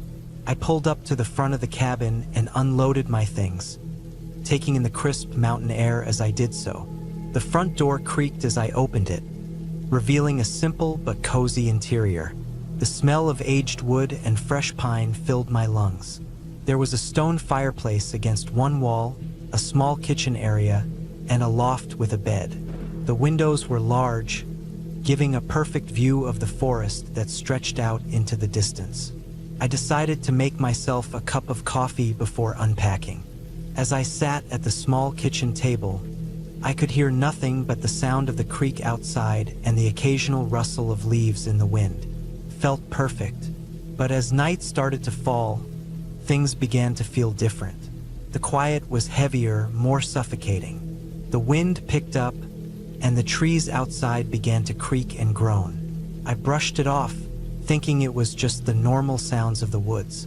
Still, I felt a strange sense of unease creeping in. I spent the next hour settling in, making the cabin feel more like home. I unpacked my clothes, stacked some firewood near the fireplace, and lit a fire to warm up the space. The flames flickered and crackled, casting shadows on the walls. I sat by the fire, sipping my coffee, trying to enjoy the peace I had come here for. But there was something in the back of my mind that wouldn't let me relax. It was like I was being watched, even though I knew I was alone. It was then that I heard it, a soft scratching noise from the back of the cabin, coming from the side door. It was so faint at first that I thought I might have imagined it. But then it came again, a little louder this time. I froze, listening intently. The sound was slow, deliberate, like something was dragging against the wood. I stood up and moved toward the back door, my heart starting to race. The wind was still howling outside, and the trees were swaying, but the scratching noise didn't stop. I reached for the door handle and pulled it open cautiously. There was nothing there, just the dark woods stretching out into the distance. I breathed a sigh of relief and started to close the door when I noticed something on the ground. A small pile of dirt, like something had been digging or scratching at the earth. I knelt down, studying it. The soil was disturbed, and it didn't look like it had been there long. I could feel my nerves starting to fray. I shut the door and locked it, double-checking the other windows and doors. Everything seemed secure, but the uneasy feeling remained. I couldn't shake the feeling that something wasn't right, even though I couldn't pinpoint what it was. I spent the next few hours in the cabin, trying to distract myself. I read a book by the fire, made dinner, and even went outside for a walk around the perimeter of the cabin. But no matter how much I tried to calm myself, I couldn't get rid of the tension building in my chest. As the night wore on, I decided to go to bed early. I climbed into the loft, pulling the covers up to my chin, hoping sleep would ease my nerves. The fire below crackled and popped, but soon I heard nothing but the sound of my own breathing. But just as I was about to drift off, I heard it again. The scratching. This time it was louder, closer. My eyes snapped open, and my heart began to race. I sat up in bed, straining my ears. The sound was coming from the side of the cabin again, but it was different this time. It was more frantic, like whatever was out there was trying to get in. I grabbed the flashlight from my nightstand and crept down the stairs, my bare feet making no sound on the wooden floor. The light from the flashlight trembled in my hand as I approached the door. I shone it through the window, but there was nothing there. The wind had picked up again, howling through the trees. I could see the branches swaying violently, casting strange shadows on the walls of the cabin. I took a deep breath and opened the door. There was nothing in the yard, no sign of any animals or people. But as I scanned the darkness, something caught my eye. A faint trail in the dirt, leading into the woods. It wasn't large, but it was unmistakable. Something had been moving out there, and it hadn't been an animal. The footsteps were too deliberate, too spaced out. I stood there for a long moment, weighing my options. The logical thing would have been to stay inside and lock the door, but the fear gnawing at my insides told me that whatever was out there wasn't going to leave me alone. I grabbed my jacket and flashlight and decided to follow the trail. The woods were thick, and the ground was uneven, but I pressed on, the beam of my flashlight cutting through the dark. The further I walked, the more the trail seemed to wind and twist, leading me deeper into the forest. It felt like hours before I finally stopped. The trail led me to a small clearing, where the ground was soft and wet. The moonlight shone through the trees, revealing something that made my blood run cold. There, in the middle of the clearing, was an old, weathered shack. It wasn't much bigger than the cabin, but it looked abandoned. The wood was rotting and the windows were broken, but the door was slightly ajar, as if inviting me in. I stood there for a long time, staring at the shack. Something about it felt wrong, but I couldn't turn back. The trail had led me here for a reason, and I had to know what that reason was. I approached the shack slowly, the door creaking as I pushed it open. Inside, the air was stale, and the floor was covered in dust and debris. I moved cautiously, my flashlight illuminating the dark corners of the room, and then I saw it, a pile of clothes in the corner, covered in dirt and leaves. But as I stepped closer, I realized they weren't just clothes. They were rags, torn and stained with something that looked like blood. My heart hammered in my chest as I stumbled backward, the light from my flashlight flickering. I had to get out of here, fast. I turned to leave, but as I reached the door, I froze. The scratching sound was back, louder than ever. It was coming from behind me, from within the shack. I spun around, flashlight shaking in my hand. The room was empty, except for the pile of rags. But the scratching kept getting louder, more frantic, as if whatever was inside was trying to break free. I didn't wait to find out what it was. I bolted out of the shack, not daring to look back. I ran through the woods, my breath coming in sharp gasps as I stumbled over roots and rocks. When I finally reached the cabin, I slammed the door shut and locked it behind me. My hands were shaking, and I could barely catch my breath. But I was safe. Whatever it wasn't out there anymore. I sat in the corner of the cabin, staring at the door, waiting for something to happen. But the woods were silent again. The wind had died down, and the only sound was the steady creaking of the cabin. I knew I had to leave in the morning. I couldn't stay here anymore. But for now, I just needed to calm down, to breathe. I took a deep breath and closed my eyes, hoping I could sleep. But I knew deep down that I would never forget the terror I had felt that night. The scratching, the abandoned shack, and the feeling that something was watching me from the darkness. I left the cabin the next morning, and I never came back. The woods were too quiet, too suffocating, and I knew I would never be able to shake the feeling that I wasn't alone out there. I never found out who or what had been living in the shack, or what had been scratching at my door. But one thing was certain: I wouldn't be returning to that place again. I had escaped, and I intended to keep it that way.